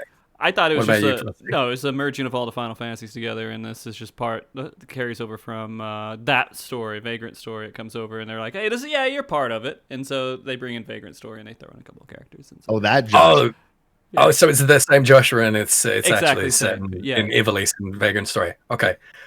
Actually, this ties into another theory that let me find it. No, I can't find it. It was in it was in the YouTube comments. So I'm sorry that I can't find it. If you're listening, I'll credit to you. You know who you are. The idea that Dalmec could just be like slang for Dalmasca. Dalbesca, tell me what Dalbesca is. Hold on. Dalmasca. I'm ignorant. Frosty, please. What's Dalbesca? Even I know that. I didn't even play that game. What game is it? from? Dalmasca is in Ivalice. 14. Yeah, well, yeah, it's from Final Fantasy 14 and Final Fantasy 12. Dalmasca is like the desert city in Final Fantasy 12. Oh, I forgot all about it because I didn't enjoy that raid as much. So, Me either. Yeah. Anyways. So Vagrant Story is set in Ivalice as well. So that would be like You where think? that ties in. I mean, that's really just not that far off from a conspiracy theory to think they're just still going on that same realm and universe of Ivalice. I hope not. Really? I feel like All right, that next one. was a boring thing, right? It's like, why would you even want that to be the case? Why would you even want it? A lot of people do. The thing is, people see the Matsuno inspiration and they're like, fuck, that looks like Ivalice. And that's because pretty much all of Matsuno's games were set in Ivalice. You know, he even retconned Vagrant Story to be set in Ivalice. I don't know, man. Even if I liked, like, let's say, like, I like 7, right? I'm like, I don't want this game to be in Midgar, right? Like, I like 7, but I don't want it to be 7. Well, you had who was it? One of the devs from 7 was like, oh yeah, no, Final Fantasy 10 is like totally a prequel to Final Fantasy 7. Yeah. And then Kitase, the lead writer for Final Fantasy 7 and Final Fantasy 10, came out like 5 years later in an interview and was like, he was fucking joking, all right? Yeah. It's not. Please, everyone, shut up. It's not. Yeah. Yeah. All right, next one. The shoe build Chocobo is Emmett Selk. You know, Well, just for fun, I'm going to say, yeah, sure. Yeah. Yeah. First, you got to think that the shoe bill is Emmett Selk in Final Fantasy 14 first. Yeah. Which a lot of people do. Yeah. Yeah. A lot of people do. Yeah. So his essence is in the shoe bill. Yeah. Yeah, his essence is in the shoe bill. So his essence is in the shoe bill Chocobo on another shard. Right. Yeah. Meaning he's watching Shardbert for some reason. Well, meaning the Chocobo is the bad guy ultimately. Yeah, he throws him off and screws everything up. Yeah. Yeah. Emmett Selk's a good guy. Yeah, of course. Yeah. Totally. Yeah. He's a good guy. Yeah, okay, yeah. All right. Oh my God. None of us have played 5.0, clearly. I mean, like that. It is funny. I think they just got the shoe bill and they're like, man, shoe bills are cool. And they just started. It looks great. Yeah, they're like, yeah, let's put it on the chocobo. Yeah, that looks actually pretty good. And they just went forward with it. I think that's literally the entire thing that happened. Yeah. But It's dead. Yeah. It's dead. It's dead. It dies The in the trailer. chocobo's dead. Yeah, it's dead. You can see its corpse. Mhm. Maybe. But just get another. He's got like a facility full of shoebill chocobo clones, and he just goes and inhabits another one. How So, nice for the Garlean Empire to supply that for him. How nice. Maybe the Shoebill Chocobo. Yeah, you mean the beheads. Zanbreck Empire? Yeah. Maybe it's the Shoebill Chocobo that kills the Archduke. Mhm. He's the actual person who kills him, and then he gets mad and they kill him out of response, and then that's what ends. Yeah. Oh shit! Yeah. That's good. Well, the That's last really- time Video that they number killed 2. Remember it. Yeah. the Okay. last time that they killed a chocobo was in like the Type 0 opening. They killed a chocobo, and Yeah. so this is already setting a great precedent of how happy this game is going to be. There were several dead chocobos around there. Yeah, actually. there were. Yeah. Yeah. It's going to be a very happy game. Yeah. I mean, Okay. okay. Yeah. Next one, Shardbit. How do you feel about Shardbit? It looks like Ardbit. It looks like the Warrior Light. It's Ardbit Shard. I'm down for it if you want to mix in 14 into this game. I'm completely content with it. Yep. I would run with it. 100%. I just need you to state for the record that you're being sarcastic there, Frosty. All right, so let's Otherwise, let's just say may press charges. the thing is, I wouldn't be upset. I would just be like, okay, this is what he wanted to do. He wanted to make a single player 14 game and implement it somehow into that whole realm and make it happen. And that would be a way to do it. As a shard. I just really wouldn't be that upset. I don't know why. Ethys would be pretty Okay. upset by it. I'd be pretty upset. Yeah, I wouldn't be. Well, you know happy. what's unfortunate? There are 14 shards, right? So you could be like, okay, each shard is a reference to each Final Fantasy, right? So like the 13th shard is darkness, and there's a reference in Final Fantasy 13 of why that's the case, of why that one's the void, right? And then the first shard has references to FF1. Mm-hmm. So we would have needed 16 shards. Yeah, we We can just don't. make more. We just there'll be why like not? another like micro Hydralink sundering. kick. Yeah. Yeah. Okay. Yeah. Hydralink kick like one of the medium shards, and it'll become another shards. We got double shard bursts. Yeah. Okay. Yeah. This theory is perfectly sound, I think. Yeah, sure. Perfectly Nothing sound. I don't think any of your conspiracy theories are true, and they're just fun to talk about. Just I agree. yeah. One's all right, true. which one? I'll let you know when you get to it. Oh, okay, cool. That's Cool. true. Okay. Well, I've done like most of them that were in the first video. The 13th shard, yeah, the idea of it being the 13th shard, and what we're seeing here is like the blight is the flood of darkness, and people becoming icons was the same as on the 13th shard. Cahulin and Ciela and friends using Aurasight to take the powers of primals and capture primals, and that was bleeding out, and they transform the void set and destroy the flood of darkness. Yes or no? Yeah. Fuck you both. Larry, which one do you think is? You said you agree with one of them. Which one was the one that you agreed with? Oh, no, he'll get to it. He doesn't. Does he have it yet. more? Do you have more at this? There's more. Is You there? don't have any more? Because I know there's one more. Okay. What's the one more? I might have missed something. La Brea is involved in because La Brea made. Oh yeah. Mhm. And this Yep. game is about Phoenix and Ifrit. That's not a coincidence. That's true. That's true. And La Habrea that did make story both of them. just came out. Mhm. That's Yeah, not. a timing. Yeah. Yeah. This is Yeah. perfect. Yeah, no, you're right. This is he's in this other area now, and this is just part of the 14 universe in some way. Yes. All right. And Let me. Oh, Go ahead. I was just gonna say, and we have the last words of Emmett Selk is "Remember us," right? We got we've got the last words of Elidibus is something like, "These rains have ceased, but you're not here to see it," right? These Mhm. beautiful liners, and then we got La Brea's last words is "Ah."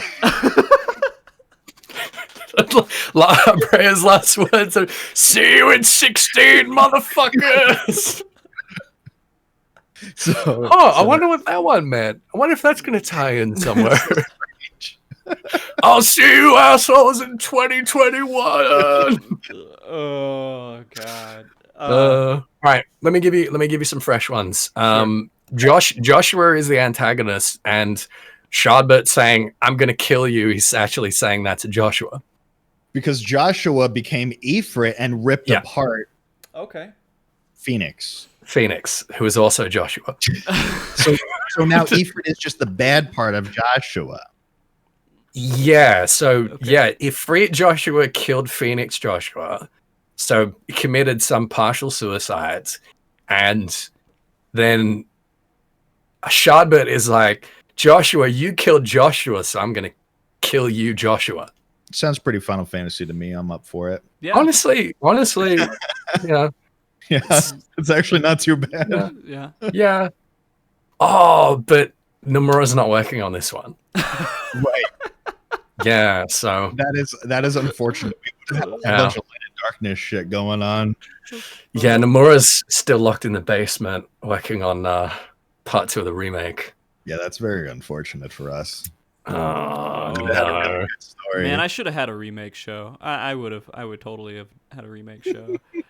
You should have. There's lots of fun stuff with that too, conspiracy theories. Well, that game is just... we won't go into it, spoiler-wise, because that game is a heavy spoiler game that you could fuck over. Yeah, the crazy thing about FF7 Remake is by even saying that there are spoilers is a spoiler. Yeah. But I mean, they added so much, like, they had to spread out that game, so... I mean, there's stuff that you're gonna see, obviously, that wasn't in the original, so you just don't want to get rid of that stuff or like expose that stuff. Anyways, I've got a couple more. I'm trying to be a little bit selective here. Okay, this is from YouTube comments. This is from Giang Hung. Sorry if I butchered your name. A little bit long. Let me read it out, and I just want to pass your reactions. Okay. Okay. Interesting note about Shiva. The Shiva in the trailer has a very human face and is very similar to the girl. We obviously know that she is the Shiva dominant. This referring to the little gray-haired girl in the outside scene that's giggling along with Joshua. I like this theory. Okay. But in 14's lore, Shiva's summon needs to be facilitated by a female who serves as vessel, and the appearance of Shiva will mirror that of her vessel. Easiest example is Lolly Shiva summoned by Reen in the Eden Raid storyline. That Shiva is influenced by both Reen as the vessel carrying light power and the Warrior of Light's memory of Shiva as a primal called forth by Iceheart, as well as Shiva the Elzen Maiden that banged the dragon Hreisvelga. Just a little like sub note there. That's you're reading between the lines there a little bit. Why you gotta call it Lolly Shiva? Yeah. Come on, guys. Like anyway, let me keep going. Needless to say, this method of summoning may indicate that if the two games are connected, 16's story would happen sometime after the start of the Dragon Song War, when Shiva first popped up and her worship came about. Also, another illusion is the puppy. I never seen anyone mention the puppy's significance in the trailer. Before we first fought Shiva in 14, we had to go through Snowcloak, where the final boss guard in the entrance to Iceheart Shiva is Fenrir, an ice wolf monster. The puppy could belong to the girl, or it came into her possession after Joshua's kingdom falls. It may not becomes Fenrir as the second ice icon, but the connection is there, a dog guardian protecting Shiva, similar to the OG Shiva in 14. So there's a little bit to unpack here. This little girl is the original Shiva, and the puppy is the original Fenrir. And at some point, this little girl is going to A, become an Elzen, and B, bang a dragon. Yeah. And that this is the original Ishgard that we just don't see any dragons or Elzen there for whatever reason. There is a dragon within the artwork you sent me. That's true. The concept art did have a dragon. The concept art also is very like reminiscent of Ishgard, to be fair, and it's obviously like artwork of Dalmek. Mm-hmm. See, I actually do like the part about that girl that's with Joshua is Shiva's dominant. I actually do like that. I like the because Fenrir puppy thing too. I can get on board with that. I can get on board with that. Go ahead, keep going. her outfit is like completely aesthetically opposite of Joshua's outfit, right? So that means she's probably not part of their Dalmek. She's probably not part of them because they're all wearing red, right? So she's like completely opposite, and she has like this necklace that has like these like icy blue stones on it. So and she's got like some blue aesthetics too. And it also would explain why at the beginning when they're talking about how to Shardbert, when they're like, "Oh, we got to kill the Shiva dominant," how he seems kind of like about it, like he doesn't really want to do that, maybe because he knows her. Yeah, I like this as well. I mean, for the same reason, I just like the idea of there being this tentative peace between these different kingdoms. And you know, the both of these kingdoms have got very young dominants, and they're trying to like establish this alliance between them and have them, you know, be like childhood friends or whatever. It just seems like a really kind of compelling plot hook. Absolutely. And then having that just completely go to shit is really interesting and really compelling. So I don't like and I don't agree with the 14 connection. I think the Fenrir connection is very creative, and I applaud you for that. Beautiful. But good catch with a little guy. That's actually really good. Yeah. Freya's dog. Sorry, it's which dog? It's Luna's Freya's dog, the dog from Final Fantasy 15. Well, the girl actually gave me Luna Freya vibes as well, and the way we're talking about it kind of seems really similar as well. This like relationship between the two of them about consolidating an alliance between two nations. Yeah, there's actually like quite a bit of Final Fantasy 15 stuff in there. Like the Blight is like the Star Scourge, like you know, like there's actually a lot of FF15 stuff in here too, and 14, obviously. Right. I mean, it's so funny because when you were talking about this in your video at this, and you start just naming off other Final Fantasies and Square Enix games, I'm like, all right, yeah, I get it. I get it. They're really just continuing to pull. I mean, that is classic Final Fantasy though. They kind of they reference their other games. Like that's what Final Fantasy is about. Yeah. But I didn't see Sid. I didn't see Biggs. I didn't see Wedge. So no, I didn't, and only yours. But I saw a lot of people again in the comments of this video saying like, oh well, just because there's no other races in it doesn't mean it's not 14. Like there's parts of the world that only have yours. That's true. And I'm like, yes, but if they had like elves and Viera and all, you know, like especially that kind of if they had all of that planned for this game, wouldn't they want to show it off? Like I feel like the fact that we only see humans is really telling. It's before the sundering happened. Oh, of course. That's why everyone's wearing long cloaks and masks and they're 20 feet tall. That's why. That's why. I was wondering. I was watching the whole time. I was like, man, this makes me all dressing like I feel so bad if anyone's listening to this that doesn't play 14 and they're just like, what the fuck are they talking about like half the time? If anyone listening to this doesn't play 14, they've stumbled into the wrong room. But also, I really do think that because there's a lot of 14 references, they probably are playing into the fact of like, you know, 14 obviously is a big money maker for them, right? So it's like, okay, FF16 comes out, somebody who doesn't play 14 plays it, and they go, oh, but the guy who made 14 made this game, and there's a lot of 14 references in here. Maybe I want to go try 14. Yeah, right? They probably do have that in their yeah, I think that's fair. Although I think at the same time they've probably got in their brain like trying to show people that it's not 14, that it's a single player action RPG, that it is a very different game that is not part of the same storyline and that's going to be approachable to people, and like they don't feel like they need to have been, you know, highly invested in 14 or in any of the rest of the franchise to be able to pick it up. Yeah, that would be a bad decision. So is that the end of your conspiracy theories, or did you? I got one more. Okay. This is from Flim Flamberge. My theory is that 16 takes place during the fourth astral era for reasons lore nerds can easily extrapolate. Oh, easily. Easily, of course. As a lore nerd, I am very embarrassed to say that I don't think I can easily extrapolate that because we know very little about the fourth astral era, other than that Alec had been destroyed, earthquakes had kind of buried most of civilization, and we went basically back to the Stone Age.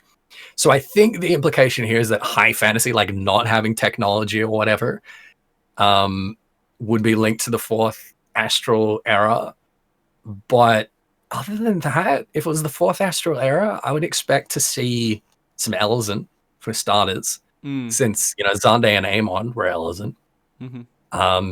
I would expect to see some Hrothgar because we know that one of the only civilizations that survived the fourth Umbral era was, the Hrothgar civilization. Queen's Blade? Yeah. Gunhilda herself? Yeah. So, I don't think it's self-evident. No. I think we're reaching there. Now, Flim Flamberge does go on to say, or it would be if I didn't think it was vastly more likely to be in its own world. And I agree with that. It's fun to speculate, but it's nice to also temper our expectations and concede that we are, in fact, just, throwing things at the wall to see what sticks. Yeah. I mean, again, we're going off this game with just the information from a 4-minute trailer. And, what we know about 14 and the creator and everything else. And so it's easy to kind of mix a lot of stuff together. But I've got some conspiracy theories. Please. Do it. Please. Actually, maybe they're not a conspiracy. They're just theories. Oh, so actual, legitimate theories. Let's go. Legitimate theories. Okay. So I got some screenshots to aid these. Okay, and so you here's can post them in the Twitch chat. Yeah. So here's a screenshot of the armor of those 4 guys in the beginning of the trailer. The 4 guys with Shardbird. Okay. Okay. Take a gander at their armor, then take a gander at the armor on the Dragoon. All right, hold on. You know what I'm going to do? I'm going to throw it up on screen, and hopefully not expose all of my my web browsing stuff that you guys can't watch. That'd be all right. Let me try and get ahead of you here a little bit. Are you implying that maybe the marked gentlemen, that maybe they're like POWs that are being forced to fight for the Empire? Yes, I think they're those Imperial. So the Dragoons are Imperial Vipers. I think that this group of 4 are Imperials. Okay. Or at least controlled by them, maybe, because it's similar armor. Okay. I don't know. I don't think I have. I can't upload this anywhere. I'm gonna post something in our chat on Discord for you. Speaking of the Imperials, this is the sigil that is on the Dragoon's cloak. I got a screenshot of that too. Okay. So put that. Yeah, put that in there. I'll see if I can grab it. Yeah. Okay. Yeah. Okay. That's pretty clear. That is obviously the Imperial flag. Yeah. The what are they called again? Zandbrek. The Zandbrek flag. And knowing that the Dalmek flag is an icon of Phoenix, we might assume that the Zandbrek is one of another icon. Right. What is that? What is it? What is that? Garuda.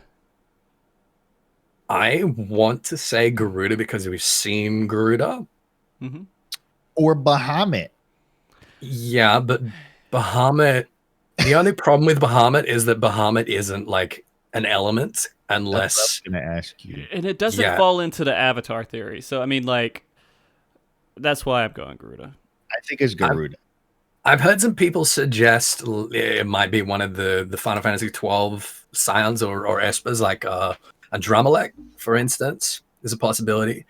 Someone was suggesting maybe Ixion, or what's the Oh, I always forget the Final Fantasy VIII lightning icon.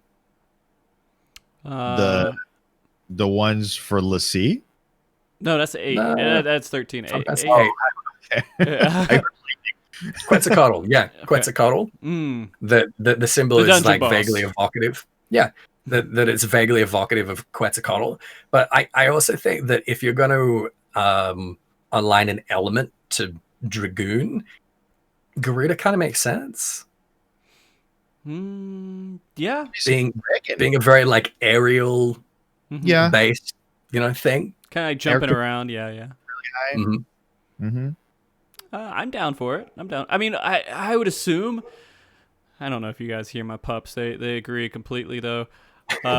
The I would assume that we're going to be seeing I hope they're not just like, here's 4 or 5 icons. That's it.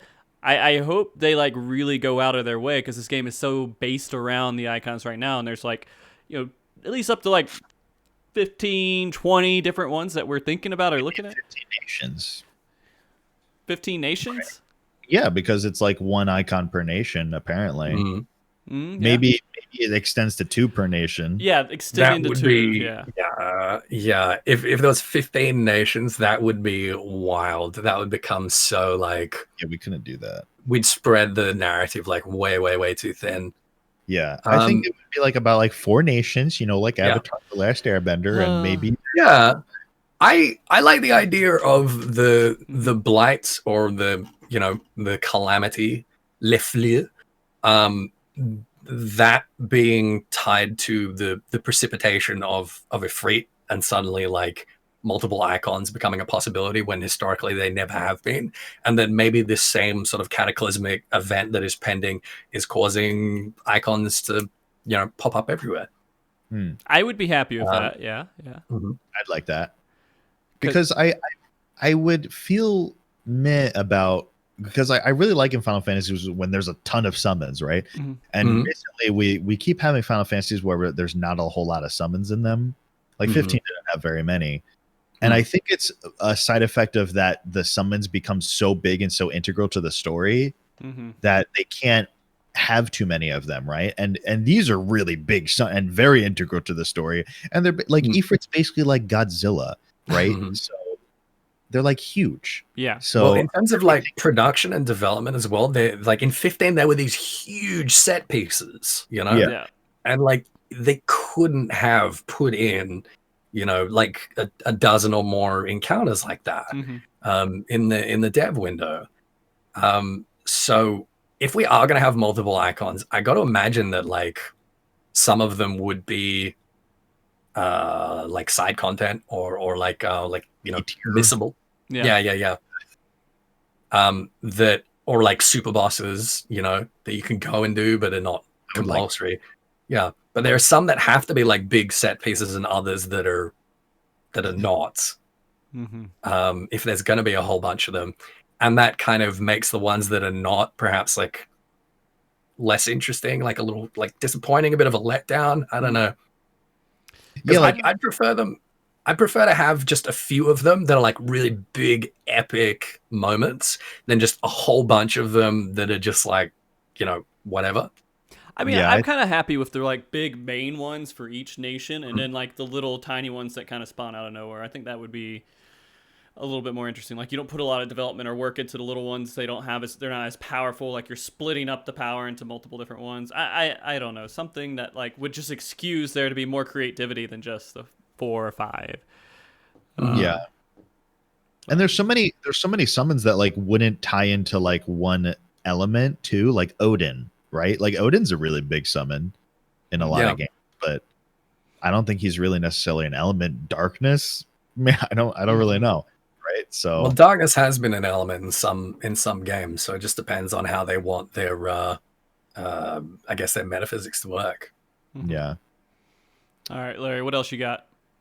I got in terms to lay to rest if Joshua is Phoenix or not. There's a screenshot here of when Joshua is screaming and becoming Phoenix or summoning Phoenix or whatever he's doing. there's like a couple frames where the fire that comes out of him is blue, and when Phoenix is out, there's the blue, and there's like blue lightning and the red flames as well. So like there's a couple frames where Joshua is screaming there, and that first screenshot shows that it's like instead of being Ifrit's fire, which Ifrit's fire is just red, it's a combination of the red and the blue fire. Okay. So laying to rest that he's probably most likely he's okay. I didn't even hear anyone argue that fact. So I mean, people were saying he could be Ifrit. I'm like, I don't think so at all. I mean, he could be both. Yeah, could be both. Yeah. And then, the other thing that I had screenshots of, what was Ethys already brought up, was the guy who killed the Archduke is wearing the same armor as the other guy's armors. Okay. And then the girl is the girl that is with Joshua. She was dominant. What else there? Oh, so you were already thinking that before he even brought it up. Way out of it. Wow. Down, yeah. Jeez. And I wrote down specifically, I was like, the icons are like Attack on Titan. I wrote it down so I wouldn't forget. That's awesome. And Yoshi P's favorite anime is apparently Avatar. So is it? Apparently. Somebody there you go. Avatar is an anime. You heard it from Yoshida. Yeah. There's no more argument. And I was like, I think I've heard that before somewhere else, and I couldn't find it anywhere, but it sounds right. I remember him talking about it in an interview somewhere, but yeah, I can't quite put my finger on that one. I swear he said it before that he liked Avatar. So okay. Yeah. Okay. I mean, that's not a far stretch. Everyone likes Avatar, right? I mean, who doesn't like Avatar? He loves it. Oh, okay. Right. Have we got any more? Soken being involved. I don't know if you guys saw Alex's video on it. Yeah. It was super interesting. I mean, I was having the same thought. I was like, man, this smells like Soken. And there's nothing more like affirming than when you have someone like Alex McCullough being like, yeah, that's Soken's flavor for sure. Because, he's the expert. Yeah. Well, actually, that might be a good place to talk about like the other people that are involved or seem very likely to be involved. Yeah, no, absolutely. That's what I was going to lead into next. And I want to talk about gameplay too. We have been going for a while, and we still haven't touched gameplay at all. There's so much. It's crazy that there's so much story, and we have 4 minutes trailer, and there's so much story. They packed a lot. I'll tell you what. That's the beauty of making this. Like the people who made this trailer, they did such a great job to give people a lot to pull from. But what were you saying at this? How about this? We can talk about gameplay when we mention the almost definite battle director. Okay, that sounds good. We'll get to him in just a moment. First, obviously, Naoki Yoshida is producing. Directing is Hiroshi Takai, whom was part of the task force that saved Final Fantasy XIV. Like Yoshida gets the spotlight for rescuing Final Fantasy XIV, but he had a team with him, and the assistant director of A Realm Reborn was Hiroshi Takai, and he had a similar role. I don't know if he was assistant directing Heaven's Ward, but he stepped back to being just a development supervisor for Stormblood. So he really stepped back, and he hasn't been on anything else since then. So he's obviously since Heaven's Ward been preparing this in the wings. Previously he did battle graphics for Final Fantasy V. He was doing battle graphics and monster design for Romancing Saga 1-3. He was the battle director for the Romancing Saga PS2 remake. He was the battle effects and design chief for Legend of Mana. He was the visual effect designer for Final Fantasy XI and the director of The Last Remnant. So he has got quite a CV, and having that established relationship directing alongside Yoshida should be really, really promising. Yoshida's always talking about how he would never, ever trust anyone else to direct Final Fantasy XIV. Well, the guy that's directing 16 was the closest thing. He was Okay. assistant director to Yoshida for Realm Reborn. So that's very, very promising. That's the only other 100% confirmed developer. The next one we have is Ryota Suzuki, who is known but not confirmed to be on board. I thought it was Yeah. confirmed. Okay. Not yet confirmed. In an interview posted on a Square Enix recruitment page back in June, it was revealed that he joined in 2019 as a battle director for a new AAA title. And this was immediately after the restructuring of the creative business unit. So as soon as they formed creative business unit 3, he was hired into that unit. Now people have basically drawn the dots because looking at the trailer, it could be no one else but him in the context of knowing people that are working for Square Enix at the moment. So his background was first various Capcom versus SNK and Marvel versus Capcom in battle design planning. He was the battle design planner for Devil May Cry 4, for Dragon's Dogma and the Dragon's Dogma Dark Arisen expansion. He was first a UI programmer and then the game design lead. For Monster Hunter World and Iceborne, he was a programmer. So he was with Capcom for over 20 years. And finally, Devil May Cry 5, he was the lead battle designer. And people are looking at the combat in the trailer, and it has his fingerprints all over it, particularly from DMC5, the combat style for that, and even like a lot of the like the animations of the character really mirrors Nero's in particular from DMC5. So people have basically like come to the conclusion that it is like so clearly, demonstrably Ryota Suzuki. And I mean, people have mixed feelings about that, right? Like, if we're going to talk about gameplay. That's exactly what I wanted to get into, is that this style of gameplay is such a far stretch from what Final Fantasy is used to. I mean, we start to see it a little bit in 15, right? The kind of action-based gameplay and everything else. Well, we see it way before then. I mean, people are looking, and this happens every time a new Final Fantasy game comes out. People are like, this isn't turn-based, this isn't Final Fantasy, right? And there was no point where, like, Final Fantasy just suddenly stopped being turn-based. It's been like a really kind of gradual thing, really, since like Final Fantasy X-2, where they've been trying to like innovate and tease out this more like action-oriented combat that kind of like toes the line between, you know, ARPG and like traditional sort of, you know, turn-based JRPG. Yeah. You know what I mean? So like, you know, 10-2 is a little bit more action-oriented. You know, 11's 11. 12 has got like the gambit system and trying to be a little bit more like real-time, you know, action with those sort of like turn-based elements.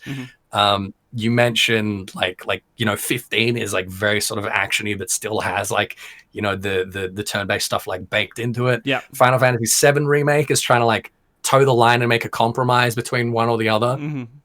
It seems like 16 is just like, all right, we're committing to the action combat and we're going to like put in RPG elements. In the interview, let me see if I can find the interview actually, because I did have it open somewhere. But in the interview, he was talking about how he thinks that like more action-oriented combat is the way the genre needs to go, but he's still really interested in keeping all of the like under the hood RPG elements, in having like the sort of variability and customization of how your character plays, but when you're actually playing, being it, you know, very like real-time skill-based, you know, combos and dodging and parrying and stuff like that. But it's still like very divisive, isn't it? Because there is still like a not insignificant portion of the Final Fantasy XIV fan base that wants to return to more of an old school turn-based combat system and is constantly like revolting against it. See, so here's my whole thought process when all this was going on and everything. And welcome back, Larry. Hi. But here's the thing. Like, when 7 Remake happened and I had a taste of that gameplay, it was like, this is the future. This is Final Fantasy's future with gameplay. This makes so much sense. It includes the turn-based kind of style, somehow mixing in with the action, just perfect, beautifully. And you still have the teams and the groups of people and everything else. So it just felt right. And then they kind of went in this direction with this game, which was kind of just like a little jarring for me, because I thought they had it. They nailed it. They're done. They don't need to do anything else. This is the Final Fantasy gameplay that we would want to see in all the Final Fantasies going forward. And so when I saw this, it was just a little bit weird for me, because you don't have your party anymore. From what we can see, it looks like We don't know. Yeah, I mean, exactly. We don't really know for sure. But I mean, you're fighting with these elements that are your weapons, basically. I guess your actions, your Titan aspect at this point or something, and you go forward and do rock actions. And so that seems like the gameplay is more of like a Devil May Cry. So it was a little weird for me, but I can't be upset. I can't really be upset, because if it's a good game, it's a good game. I think it's so interesting that you talk about Final Fantasy VII Remake combat as being like, okay, this is Final Fantasy now. This is what we're going to have going forward. When for me, like, I enjoyed the combat for Final Fantasy VII Remake. I thought it was functional at its like higher levels. It was interesting. It was compelling. It was challenging, but it felt like a compromise to me. It felt like a compromise between people that wanted turn-based and people that wanted action RPG combat. And it felt like they were trying to make both of those groups of players happy and give like playstyle options for both of those groups of players, was not really committing to one or the other, right? Like Final Fantasy VII Remake had like one step in next gen and one foot in like next gen and one foot in like nostalgia and, rose tinted pandering. What I think it became something different. I thought it was perfect. Just like I thought it was great. And I thought it became like, I think you are right that it was trying to cater to both.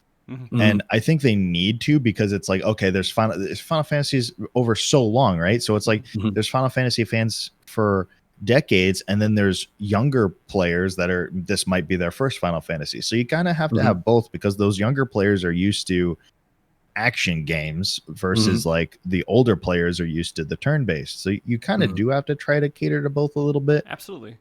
You would think so. I thought that the Final Fantasy VII one catered to both successfully, and it became its own thing. Yeah. I thought it was great. Well, when I saw it and I was like, this is so successful, they're done. They can just start pumping out Final Fantasies now. Just keep going. You're done with the battle system. We got over this hump that was they're trying to figure out within the previous games. Like, you could look at the battle they system. tried to do it since 13. Yeah, they tried to do these different little ways of changing up the battle system that makes it more modern and not just completely slow-based, and you can start doing these little, I guess, pre-planned actions, AI stuff, and mixing all that stuff in there. And then they just hit the nail on the head. They were done. All right, let's go back to the age when 7 came out, and they went 8, 9. Oh yeah, just keep pumping them out, and we don't have to think anymore. You just keep reusing the engine, keep reusing the battle system, and you're done. I'm glad you make that point, because what we're talking about is playing it safe, right? And what we're talking about is the kind of playing it safe that leads to stagnation. Yeah.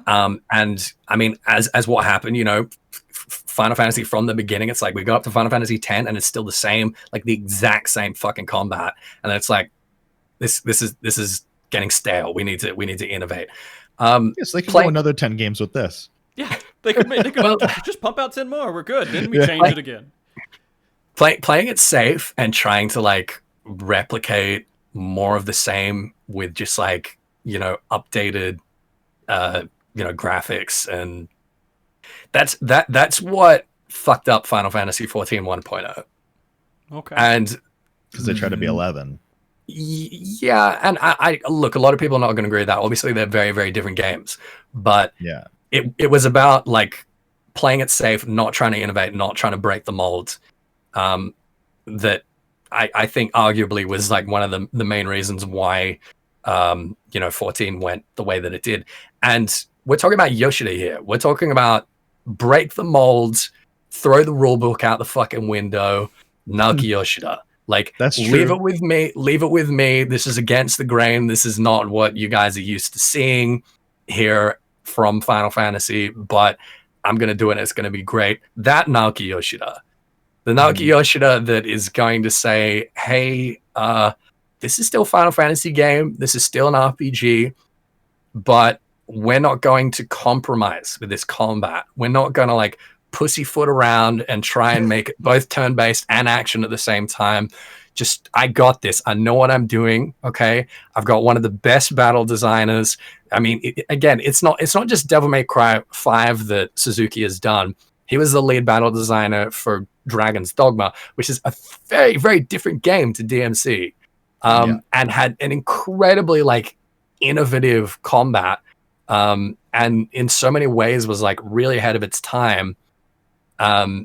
We have an innovator like in this sphere of like, gameplay design and battle design. And what we've seen so far, it looks like very derivative of DMC. But that's by no means going to be like the limit of the extent of what this combat's going to be feeling like. So I don't think that they're going to be doing the Final Fantasy VII remake route. And from everything that we're seeing, like, it's really fast. It's based on like iframes and dodging and juggling and combos.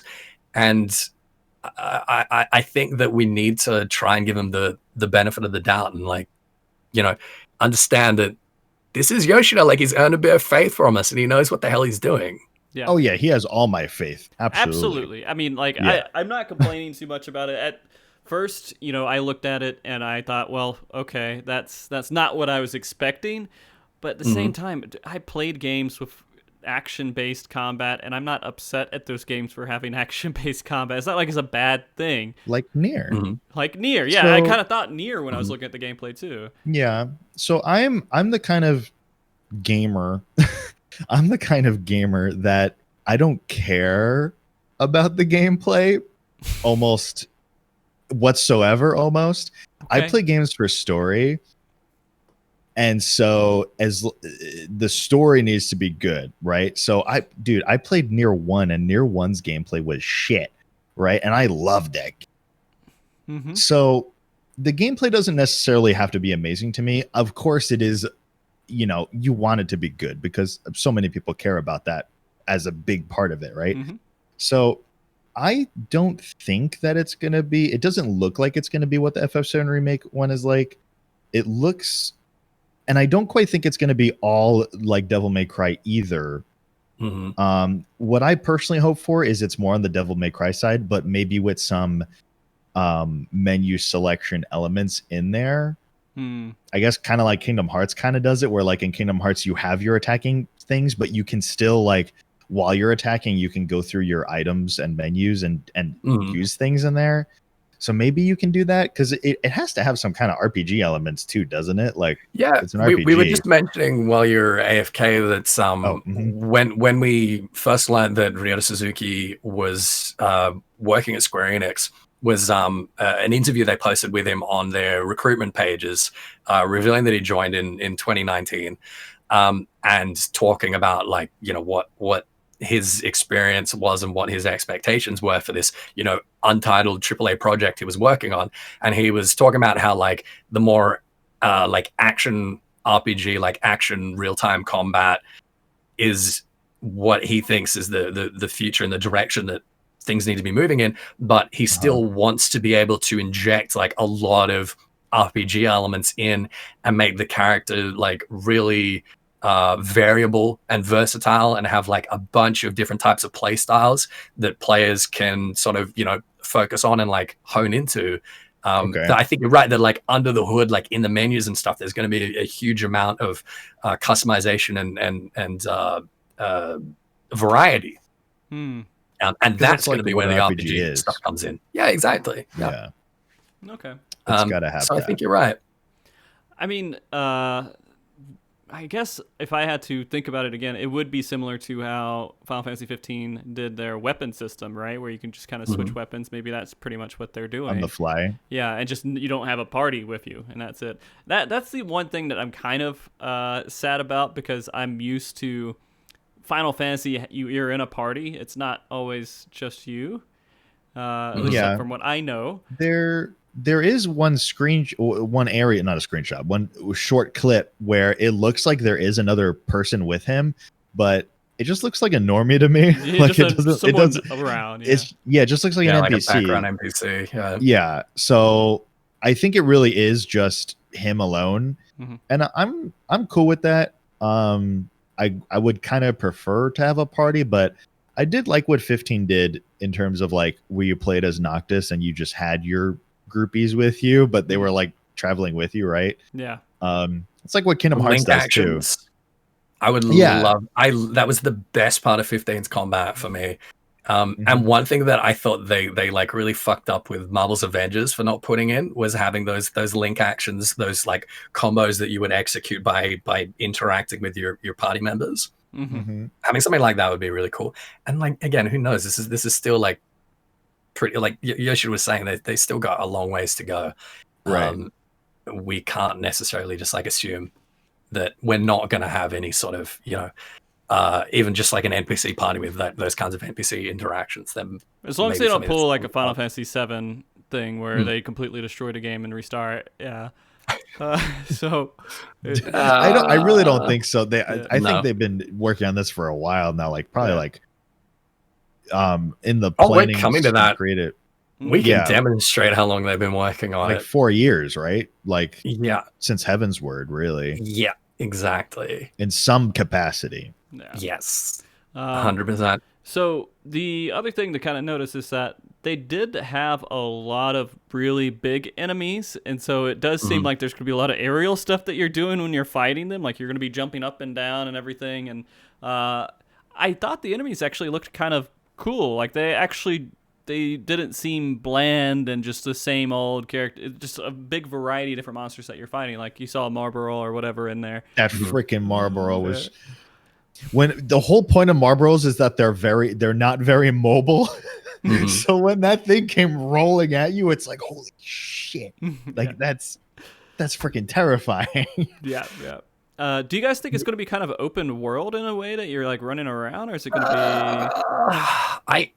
I think we're probably going to be going back to like classic Final Fantasy, where you have like a big zone that you get through like a bottleneck in the story, and then there's a big zone with like stuff you can explore and some side quests you can do or whatever. And then like when you finish that chapter, you move on to like another zone, and like at the end game it sort of opens up and you can go back through all the places you've been and kind of wrap things up and do all that. I'm expecting to be a little bit more like that. I do not think it's going to be quite as completely open as 15 was. And I don't think that it's going to be anywhere near as like on the rails as the 7 remake was. I really, really hope not. Right. I want it to be more open. The thing with the 7 remake in particular was like, even in original 7, Midgar was really on rails, right? Yeah. So, and even 7 in general was fairly on rails. I mean, you're in an open world, but it's still kind of on rails of where you can physically go. So I think that they can go that kind of route of where it's like the illusion of open world, right? And so, because I don't know, I'm not a super fan of like the full open world. Like think Skyrim, right? Well, I like Skyrim, but I don't need the game to be like that, right? I just care about the good story. So whatever the story needs it to do, the open world can cater to whatever it is the story needs it to be. So I think the guided open world is kind of like the route it would end up going, a more guided way. I agree. And the narrative that we've kind of been speculating at seems to lend itself a little bit more to that. Yeah. Okay. Is there anything else you guys noticed gameplay-wise in the trailer that stood out? Well, I just think the ability to swap between primal form, between icon forms, and I think it affects more than just your like how like in Titan, like he had the Titan fist, right? Or in Garuda, he had like the Garuda talons. But I think it affects even more than just that. Of like when he was in Phoenix mode, he had fire spells, and his sword was imbued with fire. And stuff like that. So his blink. He had a much longer like blink. it seems like it's going to affect your dodge as well. With Garuda, you had like a tether. There were 2 points. One where he's fighting the big ogre, where he Pulls it tethers and pulls it in, and that's Mhm. like Garuda's claw. It's grabbing onto it. And then the other one, it was the internal one. They're in the room that's on fire, and he's in the air, and he pulls the character up to him. So it seems like heavy characters, you can sort of like stagger them with a Garuda claw, and smaller characters you can like use as a gap closer to pull them to you. Mhm. So yeah, I think that having these different forms is going to affect like a lot. It's going to be more than just like having, you know, flavor, like different attacks. It's going to affect your mobility. It's going to Like stances be almost. like, yeah, And you'll like Yeah, combo exactly. them and flip between them, probably. yeah. Mhm. And it It's seems freaking like cool. you'll probably be able to focus more on like ones or others, and like spec more into one or another to kind of like build a, you know, a more mobile character, a more tanky character. I'm kind of expecting like you can either be you know, like a shield bitch with Titan and just kind of like block attacks, or you Yeah. can go, you know, more of Phoenix and Garuda and try to abuse more like the iframe dodges. Mhm. And fight that way. I think there is going to be like a good variety in the ways to approach combat. Which is great. What's interesting, yeah. he never used any Ifrit. I mean, sorry, never any Shiva attacks. We didn't see any ice things, right? No, we didn't. But then again, That's like, interesting. you know, it's Mm. condensed in the trailer. They No, missed one. that's interesting. Okay, it's interesting. They It's never. He didn't do that. Yeah. Mhm. Maybe it's just It out is of interesting. respect. You know, out of respect for the dead girl he killed.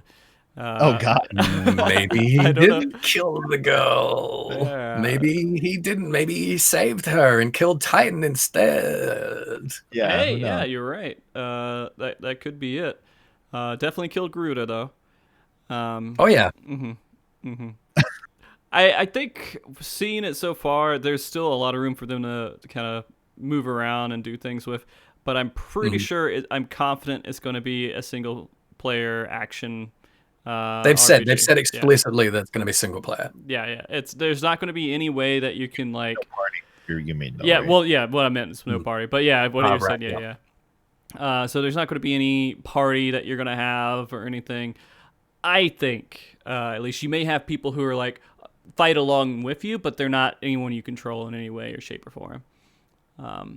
Yeah, I don't think so either. I think it's too focused on swapping between icon forms that there's no room to have this party interaction. It's like, why would you even play as them then if you could play as the main character who can swap all these primal forms? I feel like 15 had a messy system with that, and that's what made them go.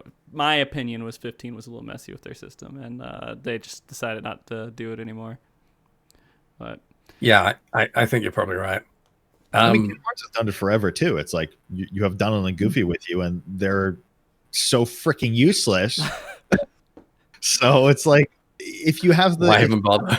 if you have the party members that are with you, but they're so useless, it's like, okay, just ditch them and put all of your development effort into making the main character really interesting. yeah, I mean, it's just how the gameplay for modern games are evolving. When we go back to Final Fantasy VI, you have like all these different characters you can mix and mix and mash with your whatever with your party. And it makes it unique. It feels good because you're like making this unique group of people that you like and you want to fight with. And so a lot of people are still grabbing onto that, but I just don't think, unless if you're doing the 7 remake style of gameplay, I don't think that they can really include it. Which is the perfect way to do the party. Yeah. 7 remake was, the combat was, It was very good. yeah. For having, if you want to go the route of having controllable party members, it's like perfect. It was like the perfect incentive to want to play as the other characters instead of just being like, oh, I'll only play as Cloud, right? It was like perfect. It somehow made it perfect where it's like, okay, I want to swap actually to go actually physically play as the other ones, right? It did a really good job at that. But I don't think this game is like that. No, but Yoshida has my trust, and so I expect it to be good. I mean, there are some things we can criticize in 14, but for the most part, it was it's been pretty good. He's done a great job with it, so at least the key aspects that I think people are looking for with an MMO. So, do you want to bring up the worry of people worrying if it'll take away from 14? What? Look, okay. Yoshida as producer. Yoshida as producer.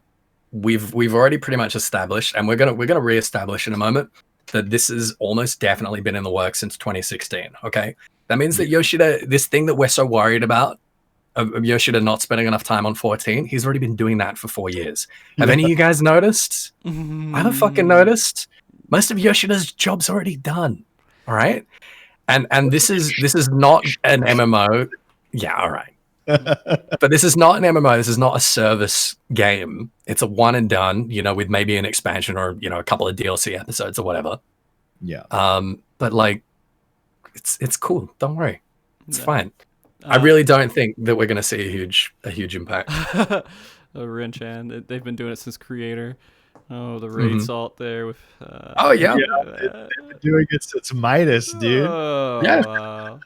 Okay. Yeah. I put if you guys want to send in questions, go ahead and send them into that form. I figure it's a good time to start moving into like what viewers might be wanting to know and everything else here, because we've been chatting for 2 hours and 17 minutes.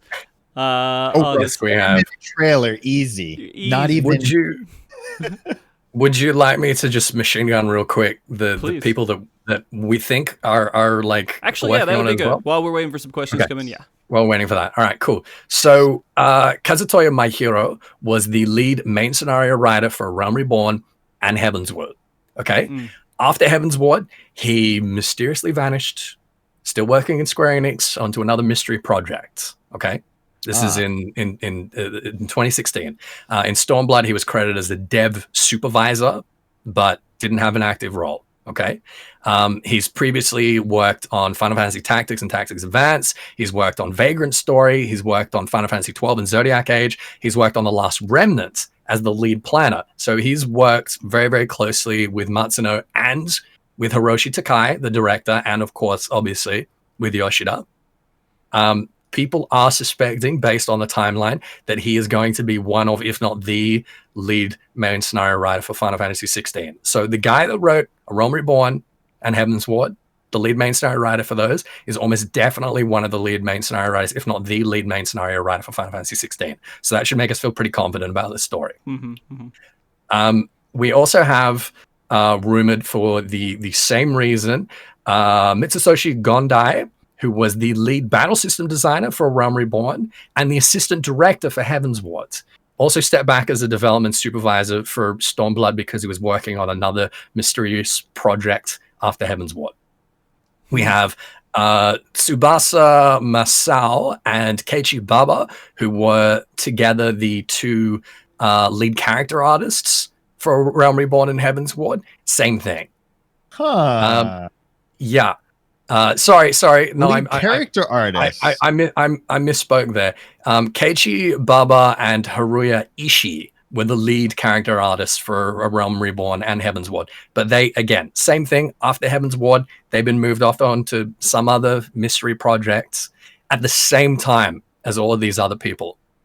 And then, who was I saying? Tsubasa Masao was a character concept artist for Realm Reborn, for Tactics Ogre, for Metal Gear Solid 2, Metal Gear Solid 3, Bravely Default, Zone of the Enders. Same thing. As soon as Heavensward's released, moved off onto a mystery project. So we've got the lead main scenario writer, we've got the lead character designers, we've got the lead battle system designer, all for Realm Reborn and Heavensward, that have just been quietly, surreptitiously moved over here after Heavensward. Don't worry about it. Did a good job, huh? Yeah. Yeah. Wow. So I mean, other than we're suspecting Soken has been doing some jams. We've got Ryota Suzuki. Yeah, he just pumps out stuff like 200 songs. There you go. They're done. Give me a couple months. And he did the Pulse album too. Yeah. Well, I mean, he had a lot of people remix those songs, right? Oh, he had other people working on it. Well, I mean, like every single one was like by. Yeah. Well, he remixed 2 of the tracks, and the others, I'll tell you which ones. And the others were remixed by 2 other members of his sound design team in 14. Okay. So Yoshida, he did Equilibrium. Yoshida, and he did. Oh, sorry. Yoshida did it. Yeah, Yoshida did. No, Soken. Soken remixed Equilibrium and Oblivion. And the rest were done by Daiki Ishikawa and Takafumi Umemura, who are both on his sound team for 14. But still, like he's a monster. He's a machine. Yeah. So just aside from like, you know, the Rockstar headliners that we've got for 16, like the major players responsible for the resurgence of A Realm Reborn and the success of Heaven's Ward are almost definitely working on 16. Yeah. They were all moved to a mystery project at the same time. And at the same time that Yoshida started talking about this hypothetical project, and you know, everything is just lining up. So, you know, I think we need to temper our expectations. But Yoshida's definitely earned our faith, and I think we can be pretty optimistic at this point. Yeah, I'm still not going to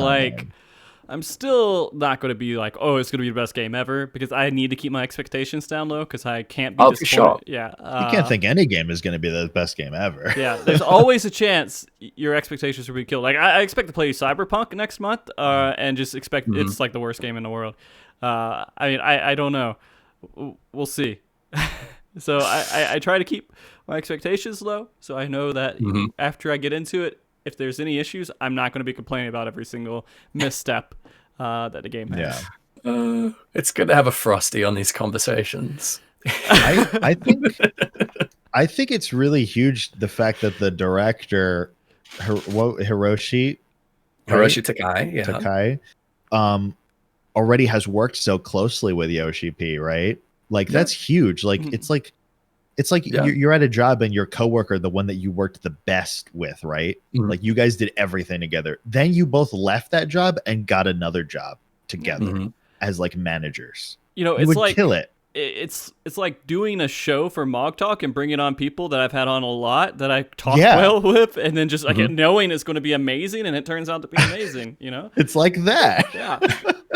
So strange. Well, you're absolutely right about Takai. Like people are talking about him having had like some minor role in the task force that resurrected Final Fantasy 14, and they're really understating it. He was the assistant director of A Realm Reborn. He probably worked for 80-hour weeks. Yeah. Absolutely. He was, you know, like doing a lot of Yoshida's job, right? As a director. He also directed The Last Remnant, which I haven't played, but it's supposed to be, you know, quite a banger. He's been working on the Final Fantasy series since Final Fantasy V. He worked on Final Fantasy XI. He was the battle effect and design chief for Legend of Mana. You know, like I'd hire him. Yeah, I'd hire him. Absolutely. Yeah, for sure. So what? I have a question for you guys. What does a director versus producer do in a video game? Very good question. Yeah. I don't have an answer. Do they both direct the dev team? Like, what's the difference between being a director and a producer? So, as I understand, producer is more on like the business side and organizing people, right? Okay. Whereas the director is about overseeing and organizing everything like that actually goes into the game. The dev team. Yeah. Well, the game itself. Exactly. The producing is about the team. And about making sure you've got who you need and they've got what they need and everything's going smoothly. Whereas developer is about the product itself and it's about what's going into the game and making sure that that's all working and that's all exactly how we want it. That sounds good to me. That sounds about right. Yeah. Perfect. And Yoshida, of course, for 14 does both because he's a control freak. Yeah. And the only person that he's let anywhere near those reins, the only person that he's let like have a smell of those beautiful leather reins is Hiroshi Takai in A Realm Reborn. So they have this established relationship. Yeah. So like and he seems to be the best guy for the job. Yoshi P being producer and director, he has full absolute control over the team and the direction of the game and the dev work versus like a director and a producer, they need to work together in all of those aspects and share the vision kind of. Yeah. So it's good that it's somebody he's worked with already. Yeah, for sure. But Yoshida's role for 16 is more going to be about organizing the team and like the people, and the making sure that overall vision. it's like hiring the people, making sure they've got what they need to make this vision come true, making sure that they've got the resources and the facilities and whatever it is that they need to make it happen. Whereas Takai is the one that's looking at like what actually is made and produced like in the game, and kind of massaging that out, saying like, all right, you know, redo that asset, give me that line again, you know, like do something with this model or whatever, more about like the minutiae of the in-game assets. Yeah. Okay. That All right. sounds right. Yeah. You guys ready for a question or two? Please. Sure. All right. So this question I think was asked a little bit earlier within the show before we even start talking about open world and everything else. But it has some elements to it that I figured we could pull from. So I'm just going to read the whole thing. In the Final Fantasy 16 trailer, every battle that you see seems to be in an open world environment or a closed environment for some. But is it possible that the game is open world, but each battle is a closed encounter? To allow each battle to be done kind of in a Final Fantasy old style game, using the PS5's instant loading to create instant arenas, seamless transitions for battle. Like a battle as an instance kind of thing. Yeah. Well, 7 kind of did this where it like closed off a section of the open world for your battle. I know Type 0 did the same sort of thing where it was like it was just like a large kind of like circular arena that you were instanced into. Yeah, but it looked like the area you were in. Yeah, exactly. Yeah. I think that's possible, but I hope not. Like, I really hope that it is just like fully seamless open world combat. Like that there's no 15. Yeah, a little bit like more like that. 15. Yeah. But I don't know. Like you say from the trailer, it looked like a lot of it was in, you know, open zones. I like the idea of it being open because you can like use your environment a lot more. It's less about the setting is like less of just a backdrop and more of like an actual part of the experience. When you have it more open. So I hope that's the direction they go, but who knows? Okay. Yeah, I think it'll be at least what I want it to be is battles in the world that you explore in already. Not like you go into a battle and you go into a battle screen, not like that. Yeah, fuck that. Yeah. That's too old. That's old now. So we're past that. So this next question, I don't understand the reference at all, but maybe you guys do. This is from Judge Magister. Have you seen the How to Make Final Fantasy 16, aka Cooking with Yoshida YouTube video? What? Okay, Someone posted that in my Discord meme channel, but I have not seen it yet. I have seen that. It was like they used like the Microsoft Sam voice, I believe. Okay. Like as talking as Yoshi P. They used like the Microsoft Sam voice to do it. Okay. I didn't watch the whole thing. So that question is just like, hey, have you guys seen the funny meme Have yet? you seen it? Is it a funny? Because I don't know anything about it. Is it worth even looking at? No. Probably. Okay. I mean, people have been talking about it, so probably. Okay. And there's Thanks for nothing the really question. pull. Yeah. Thanks for the question. Yeah, I thought there I was guess some just sort of bringing attention relevance to the video. Yeah. I only watched like a minute of it. It was funny. Yeah. Because if they were like, "Hey, have you Funny seen video. Ethys' conspiracy No, I theory heard it. video?" then I'd be like, "Yeah, no, that would be great." Because then I could yeah, pull it's a stuff from 3-minute it. video. Yeah. Oh, it's 200K views. That's why. Oh, is Yeah. it? I guess it's spread. Okay. Yeah, it's gone a bit viral. I'll look Yeah. at it after the stream and check it out. I'll watch the Okay. full thing later too. I only saw a little bit of it. Yeah. All right. And you guys aren't getting a lot of questions in, so we don't really have a lot more. Maybe we answered everybody's questions during the show, and they just have nothing We else to say. anticipated everything. Yeah. That's it. Yeah. I mean, we've been talking about a 4-minute trailer for 2.5 hours. I think we've been pretty damn comprehensive. yeah, Pretty At this thorough. point. absolutely. So I'm gonna ask this other question now that maybe you'll find some importance in. Would it be cool if Final Fantasy 16, there's actually a side quest line where Hildebrandt quest line is continued in this game, with it ending with a big Greg boss battle on Big Bridge? Like the end boss is Greg? No, like a side quest line. Oh, okay. Where Hildebrandt comes in. Listen, I would love to see how they imagine Gilgamesh. And, you know, all those classics. I can't imagine Omega really fitting in. Nah. Other than as just like an end game super boss that is given zero explanation whatsoever. He's too technological. Yeah. Absolutely. But I'm really interested to see how they fit in like a lot of these classic Final Fantasy tropes. I mean, we haven't seen any Moogles yet. We've seen Chocobos. We haven't seen the other race. We haven't seen Moogles. We haven't seen Tonberries.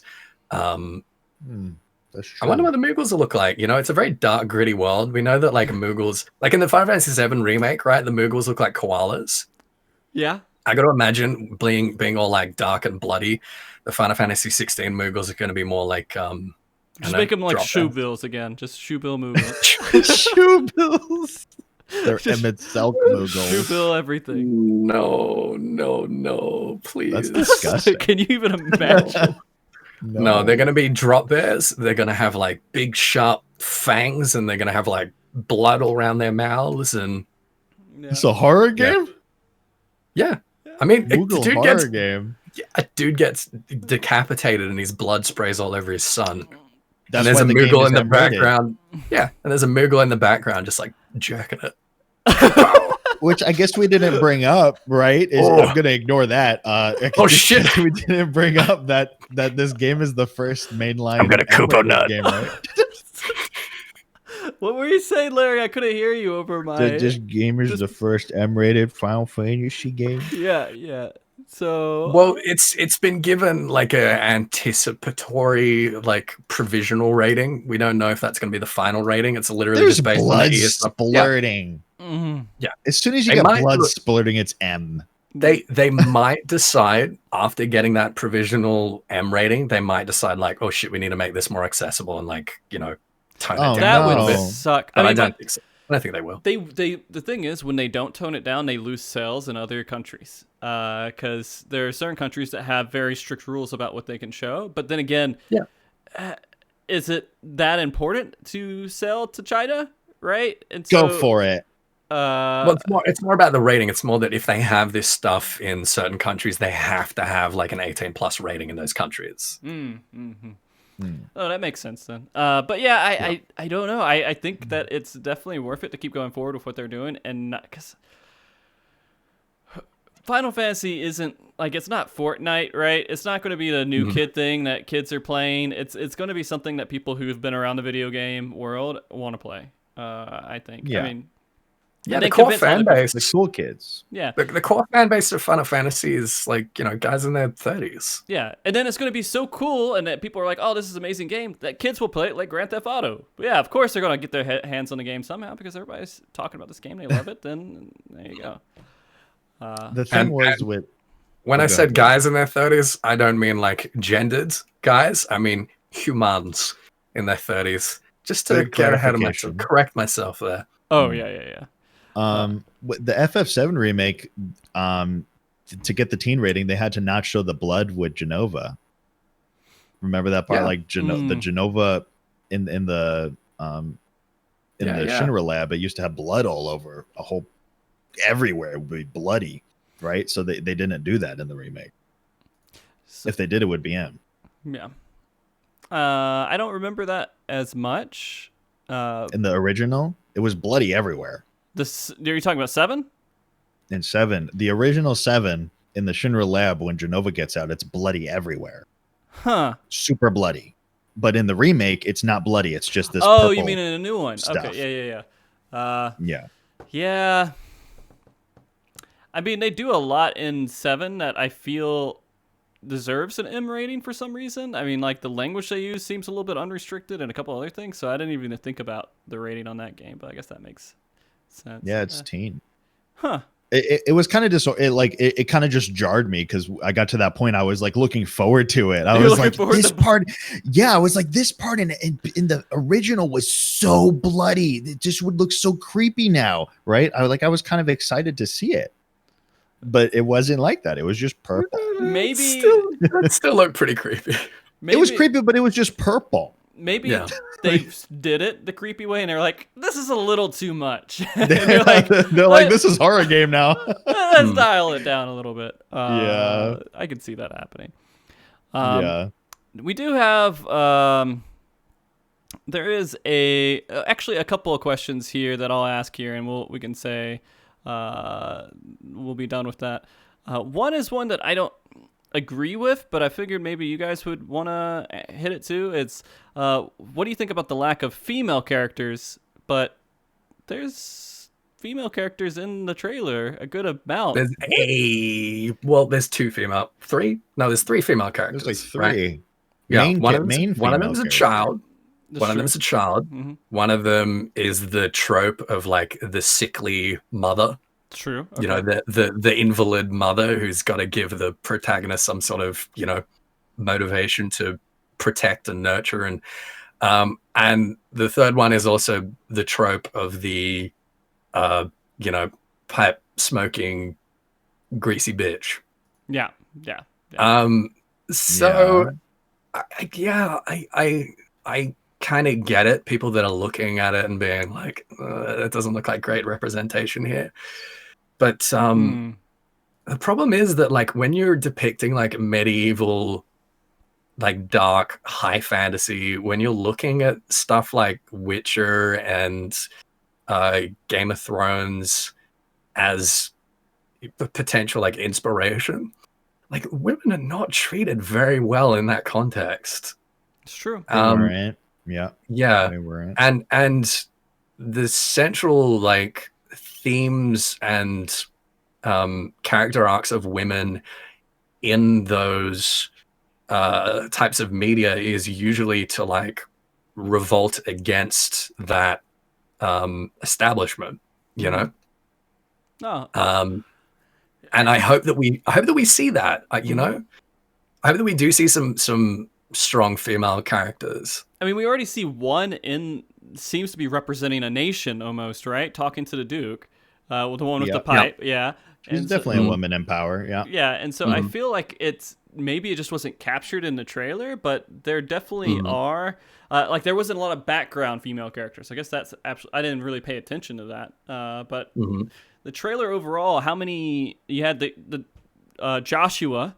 You had the Archduke, and then you had the main protagonist and a few of the guys that were around him. But I can't side characters. Yeah, I didn't really think that there was a lot overall of main characters shown besides those few. Yeah, I don't think there's enough to really judge it yet. I understand the worry because FF15 was very male oriented. I guess just only because your core 4 party members were all guys, right?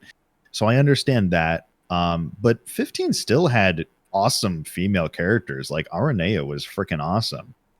Yeah, I thought she was great. Yeah. And Final Fantasy in general has a lot of strong female characters. I mean, Final Fantasy 13 has 3 games and you play as Lightning, right? Yeah. So I don't think there's really much to worry about here. I think we can be faithful to Yoshi P. I think he's going to do us good. So, I think for all we know, like the Charbet could be a placeholder at this point. There's absolutely no reason to think that we wouldn't be able to like choose a masculine or feminine form for the protagonist in 16. No, that there's going to be like it could be either or. We don't know. Yeah, that's true. So I definitely understand the concern. It's an important like expectation to have. But I don't know. It's a bit early. I didn't judge it that. Yeah, I just didn't think about it and judge it.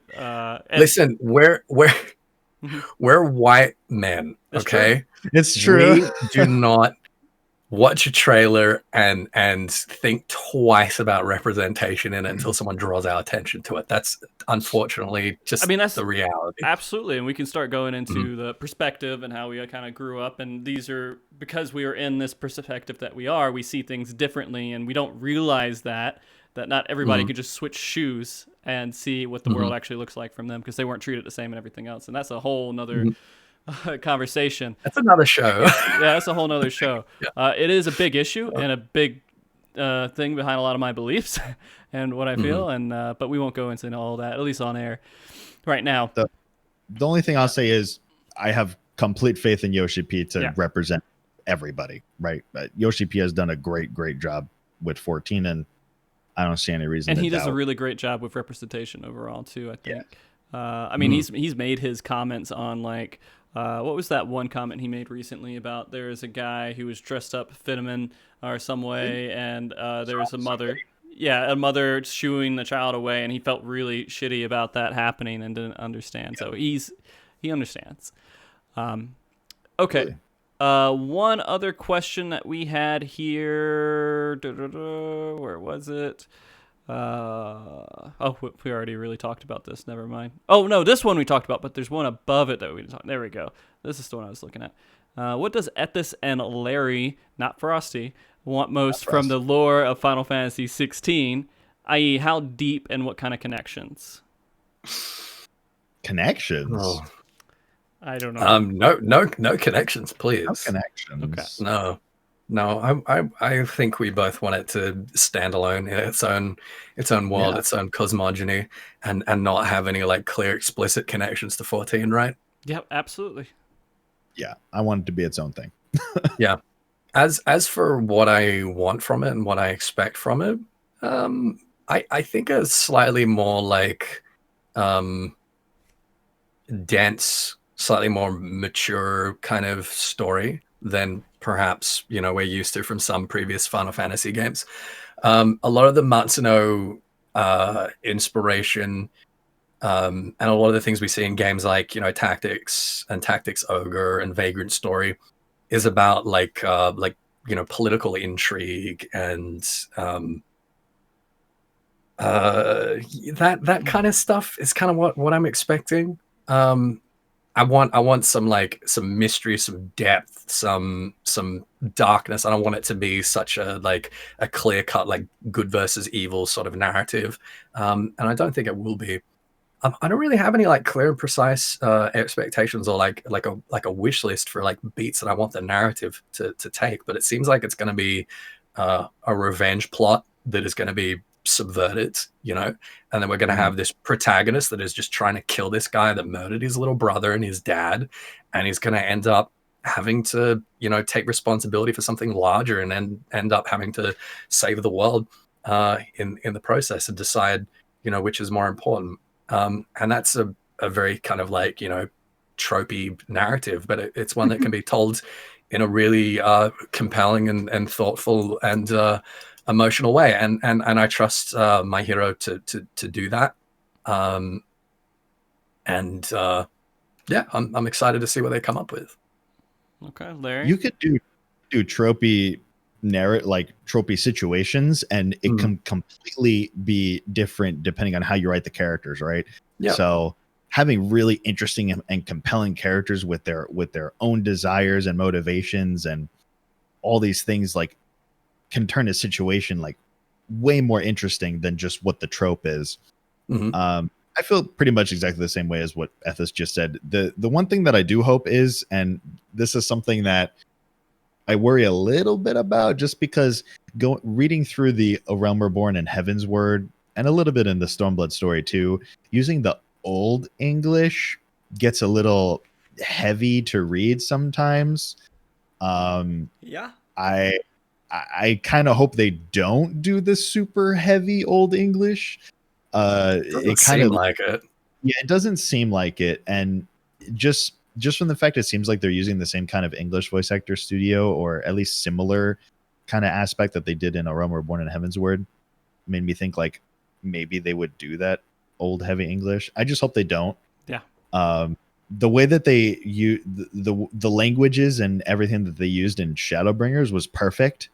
It wasn't too heavy. Basically, the only heavy thing was Urianger. So that's what I just want to stray a little bit from that, because A Realm Born in Heaven's Word was a little too heavy in that stuff. Okay. That's a localization issue. Yeah. As much as anything else, and like, God love him, but that's Koji. Yeah. Most of that. Yeah. Koji should know by now, but he's not. I don't think we don't know Koji's working in any way, shape, or form on this. I wouldn't be surprised if Koji's doing English localization for this. He's like, even while working on 14, he's done English localization for a lot of other games. But I wouldn't assume. Yeah. Okay. That's we'll see. If I had to put my input, I already did earlier, kind of. But I do. No, you were explicitly told not to, Frosty. That was. I actually added that bit because I saw your two names. It's like, they didn't fucking put my name. All right. But no, I think that if this was more of, I like stories that subtly like do a great job explaining itself. Like, so a lot of people give Ghost of Tsushima a lot of shit for their story, because it's like, it's just a revenge story. Same thing with Last of Us too. A lot of people gave it a lot of shit for just being a revenge story, but there's a lot of shit in there that makes it a great story that people just overlook. For example, Ghost of Tsushima had so many little silent moments that you could just pick up unease and things like that. I want a story just to be artfully done like that. I would like to see them tackle that and not focus on, hey, Tifa's in a skimpy outfit. So if we could have that's probably what I would want. I think you're safe then. Yeah, I think so. They do have very modest clothing in this game, it looked like so far, but I don't. That's not what I mean either. But at the same time, I don't want it to be the focus of the story, or take away from the story. I think that's. Anyways, I was gonna say something like, well, the scenes with Tifa in there, it takes away from a lot of the focus of what's going on, right? Yeah. Yeah, there's a lot of fan service in the 7 remake, Yeah. but that was, Can't escape that. Exactly. Yeah. Exactly. Original had it, so It's true. Yeah. So anyways, I think that does a pretty good job of doing almost 3 hours of discussion. And you were worried we were going to hit 2. Yeah, what the heck? I wasn't really worried. I wasn't really worried, but hey, so I guess final announcement here. There's going to be a preview site for Final Fantasy 16 launched in late October, which is going to flesh out a bit of characters and story and other lore stuff. Happy Halloween. Yeah, happy Halloween. So what you're saying is, like, in November we'll meet up again. What I'm saying is we probably should, and that we should be glad that we don't have that stuff already. Otherwise, this would have gone on for 6 hours. Yeah. That's going to give a lot. I'm okay doing another part, because again, Square Enix, this is the 3 representatives in the community for Final Fantasy 16 right now. Just letting you know, this is the team of Final Fantasy 16 going forward for the community that you'd probably want to focus on and being part of the media representation of Final Fantasy 16. So thank you, Square Enix, for watching the show. I love you. Yeah, you're great. And there's a couple of things that I want to add in before we go into like the little closing bits. There's just I'm trying to do better. Like MogTalk, I want it to have a lot of involvement with other things besides MogTalk community-wise, and that's why I've been doing kind of a lot of music at the beginning of the show. Today we kind of previewed Pulse, but a lot of other times we're doing music from other people in the community. If you guys have art that you see that's like really awesome, and that they would be okay with me putting in like before the show starts, just kind of showing it off, please let me know. I'd be happy to showcase more stuff from the community in whatever way I can. Frosty fan art. That's awesome. Not Frosty MogTalk related, but 14. There's a lot of really cool people in the 14 community. Amazing people in the 14 community that do all kinds of artistic stuff, whether it's music, drawings, or whatever it may be. And I'd like to see them. I like to show them off if I can. The other thing is there's 2 events. There's one event happening today. That's a speed run event, I think, from Faye Temperance. What's it? And I'm a horrible person for not just being like right on board with that. There is a Twitter post that I'm going to put in the chat. If you guys want to know more about what they're doing, they're trying to work with the PvE community in some way, shape, or form to do some competitive PvE stuff. And so feel free to check that out. They do competitive dungeon speed runs that they're doing all throughout the day. There's some people actually streaming it. I don't know when they're streaming it because it's kind of sporadic. But basically, whoever gets the top time throughout a 24-hour period wins. And then they get some sort of rewards from it. So that's a really neat idea. Yeah. There's one other thing that's going on that's starting throughout the month of October, which is a fundraising event that is being done in the EU. I believe it's a Just Giving site that they have. It's the World Cancer Awareness Month, 1st through 31st, and they're just working to get the Final Fantasy XIV community to donate money and support this cause, just to raise money to what's the organization again? This is Frosty, the best person in the world. Support for World Cancer Research Fund. I think that's the name. Yeah, World Cancer Research Fund. So they work on curing cancer in their own way and doing research for cancer. They're 40% to their target. Yeah, and it's October 3rd, so we can just knock it out pretty easily. So if you guys want to do that, feel free. There's a link for it. Just for those listening, justgiving.com/fundraising/Final Fantasy 14. Or, well, sorry, FFXIV. Not Final Fantasy 14 spelled out. Okay. Those are my little extra things that I wanted to put out there. There is involving MogTalk going next week. We are doing a double feature show. We're going to have 2 MogTalks next weekend. We're going to start 2 hours early, and people in my Discord already know what that first show is. So people not in my Discord might not know yet, but you might be able to find out later. Yeah. But we are going to do special part 1. I'll tell you what it is after show. Special part 1, MogTalk. Then we're going to have the part 2, which is going to be live letter discussion because the live letter is happening on that Friday. So I think it's going to be... And the only reason I'm doing a 2-parter is because it just works out. You're a madman. I'm a madman. And it's a show that I really wanted to do, and it was the best way to make that show happen. Okay, and then what else? I think that's all MogTalk related stuff. So now that we're done with all that, I do want to go back to our guest here and thank both of you guys for coming on and being a part of the Final Fantasy 16 official Square Enix unofficial representatives for Final Fantasy 16 and coming on and talking about this game. So it means a lot to me. You guys are also amazing people that I love having come on the show. It's been about a month since I had you on for the 200th show, and it's been great, exactly, man. a month. Yeah, I've loved what we've done since we came back with the show, and I appreciate you guys being there for that. But yeah, if you guys wouldn't mind, I know you've done it a million times on the show already, but go ahead and sell yourself some more. Tell people where they can find you and do any shout outs that you'd like to do, and we'll go starting with Ethys and then go to Larry. Ethys, if you don't mind. Oh, geez. Thank you, Frosty. Congratulations on 204 episodes. Thank you. Big milestone. Yeah.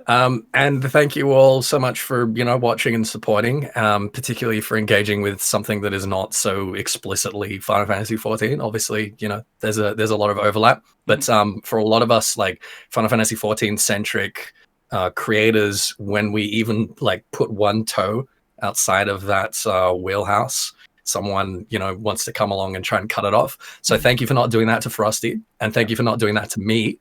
And speaking of which, I have been doing a little bit of Final Fantasy 16 content. I've got a video up about addressing a lot of the large conspiracy theories connecting Final Fantasy 16 and 14, which is quite amusing and informative on my YouTube right now, youtube.com/EthysAsher. Obviously, I've got a lot of Final Fantasy 14 lore content. You guys know about that, but there's going to be some 16 content coming down the pipeline as well. So if you're interested, do please check that out and engage with that. I would appreciate it very much. Other than that, you can find me on Twitch several days a week through European daytime hours, twitch.tv/EthysAsher. You can find things that I've written for various outlets by just Googling me. And you can follow me on Twitter, also Ethys Astro. But you guys know all that, so thank you again very much. Absolutely. Thank you. Larry, if you wouldn't mind. That was perfect. Yeah. That was great. Follow it up. Congratulations, Frosty, on episode 204. Thank you. Oh, man. I need a cake to come now. Yeah. Yeah. This is very exciting to be part of the official Final Fantasy 16 fan club and official Final Fantasy 16 content creators now. Yeah. I guess I have to make some Final Fantasy 16 videos. Absolutely. I'll make a basically video when it comes out like 2 years. Yeah, it'll take basically Final Fantasy 16 trailer. Yeah, no, that's not enough. Okay. Fair. Yeah, maybe next year when there's like more information out, maybe I can make a video then. We'll see. Okay. Maybe I'll do lore theory crafting. Who knows? Maybe I'll see. I'll compete with Ethys and be like, I'm gonna make some lore. Oh, dude, we could have beef. We could have YouTube beef. We could have like different lore theories and like you know, that would be hate each other. amazing. And then I could do like a show where you guys are debating why you're right and why he's wrong. Right. Yeah. We'll get so many views, like cross-polluting. Cross-polluting. We could have a boxing match, right? And we could make like a lot of money on that. And then we can have like the beef kind of escalate into something with, you know, slightly more like sexual overtones. And then we could release a photo of us like kissing and just like $1 million idea right there. We gotta start TikTok. Yeah. My new TikTok channel, Larryzaur. Yeah. Make sure you check that out. Well, it's not allowed anymore, is it? Yeah, you can't even use it. Yeah. I guess never mind. Yeah, I'm Larryzaur and everything else. Thank you to my wife for doing house chores while I'm here on MogTalk. I appreciate it. So look forward to more Final Fantasy 16 stuff, I suppose. I'll be here. Yeah. And shit, you guys, wait, hang on, because I'm gonna get in trouble otherwise. Larry just thanked his partner. Frosty always thanks his partner, and then when I get off, you know, it's nearly 2 o'clock in the morning here. I have Tal being like, you know, you didn't mention me. Instead, shout out some people you need to thank. Thank you, Tal. I know you can probably hear me in the next room, and I love you. I love you. Don't bite my head off, please. Yeah. Sorry, Frosty. Continue. No, I was going to say thank you very much, Tal, and thank you very much, Eva, for letting me take your spouses and have them on the show and have a really fun, great time with them. I love it when you let us all kind of get together and just kind of have some fun.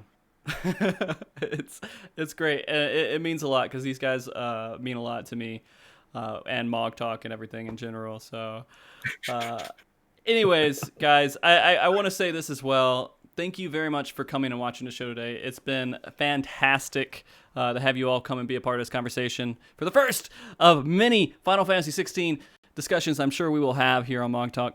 And thank you very much, of course, to Kerr for being such an amazing wife and, you know, putting up with me doing this every week in all my stream ambitions. And thank you very much to everyone on YouTube, of course. Even if you're going to leave a horrible comment, I sure appreciate it as I remove it. And I thank you very much to everyone who's, I don't know, just supports MogTalk in general. It means a lot. I do want to also do big thanks to Yoshi P for making a wonderful game and going on and hopefully making another wonderful game, because I wouldn't have the show if you didn't do that. So you're great. Yeah, thank you, Yoshi P. Jeez. Yeah. I know he watches, so. He watches every week, man. He does. And he gives me little critiques, and sometimes I'm like, come on, man. But gotta get him. 1 week, dude. I always say. Yeah. And thank you very much to the mods and Tags helping out a lot with the questions and everything. So thank you so much for that. And I think that's it, guys. Look forward to next week. Again, it is going to be 2 hours earlier. It's going to be the first MogTalk that we're doing on that day. And so make sure to show up early if you want to see what that special content is. And see you next week. Be good. Keep cool. Stay frosty. Yeah. You said the thing.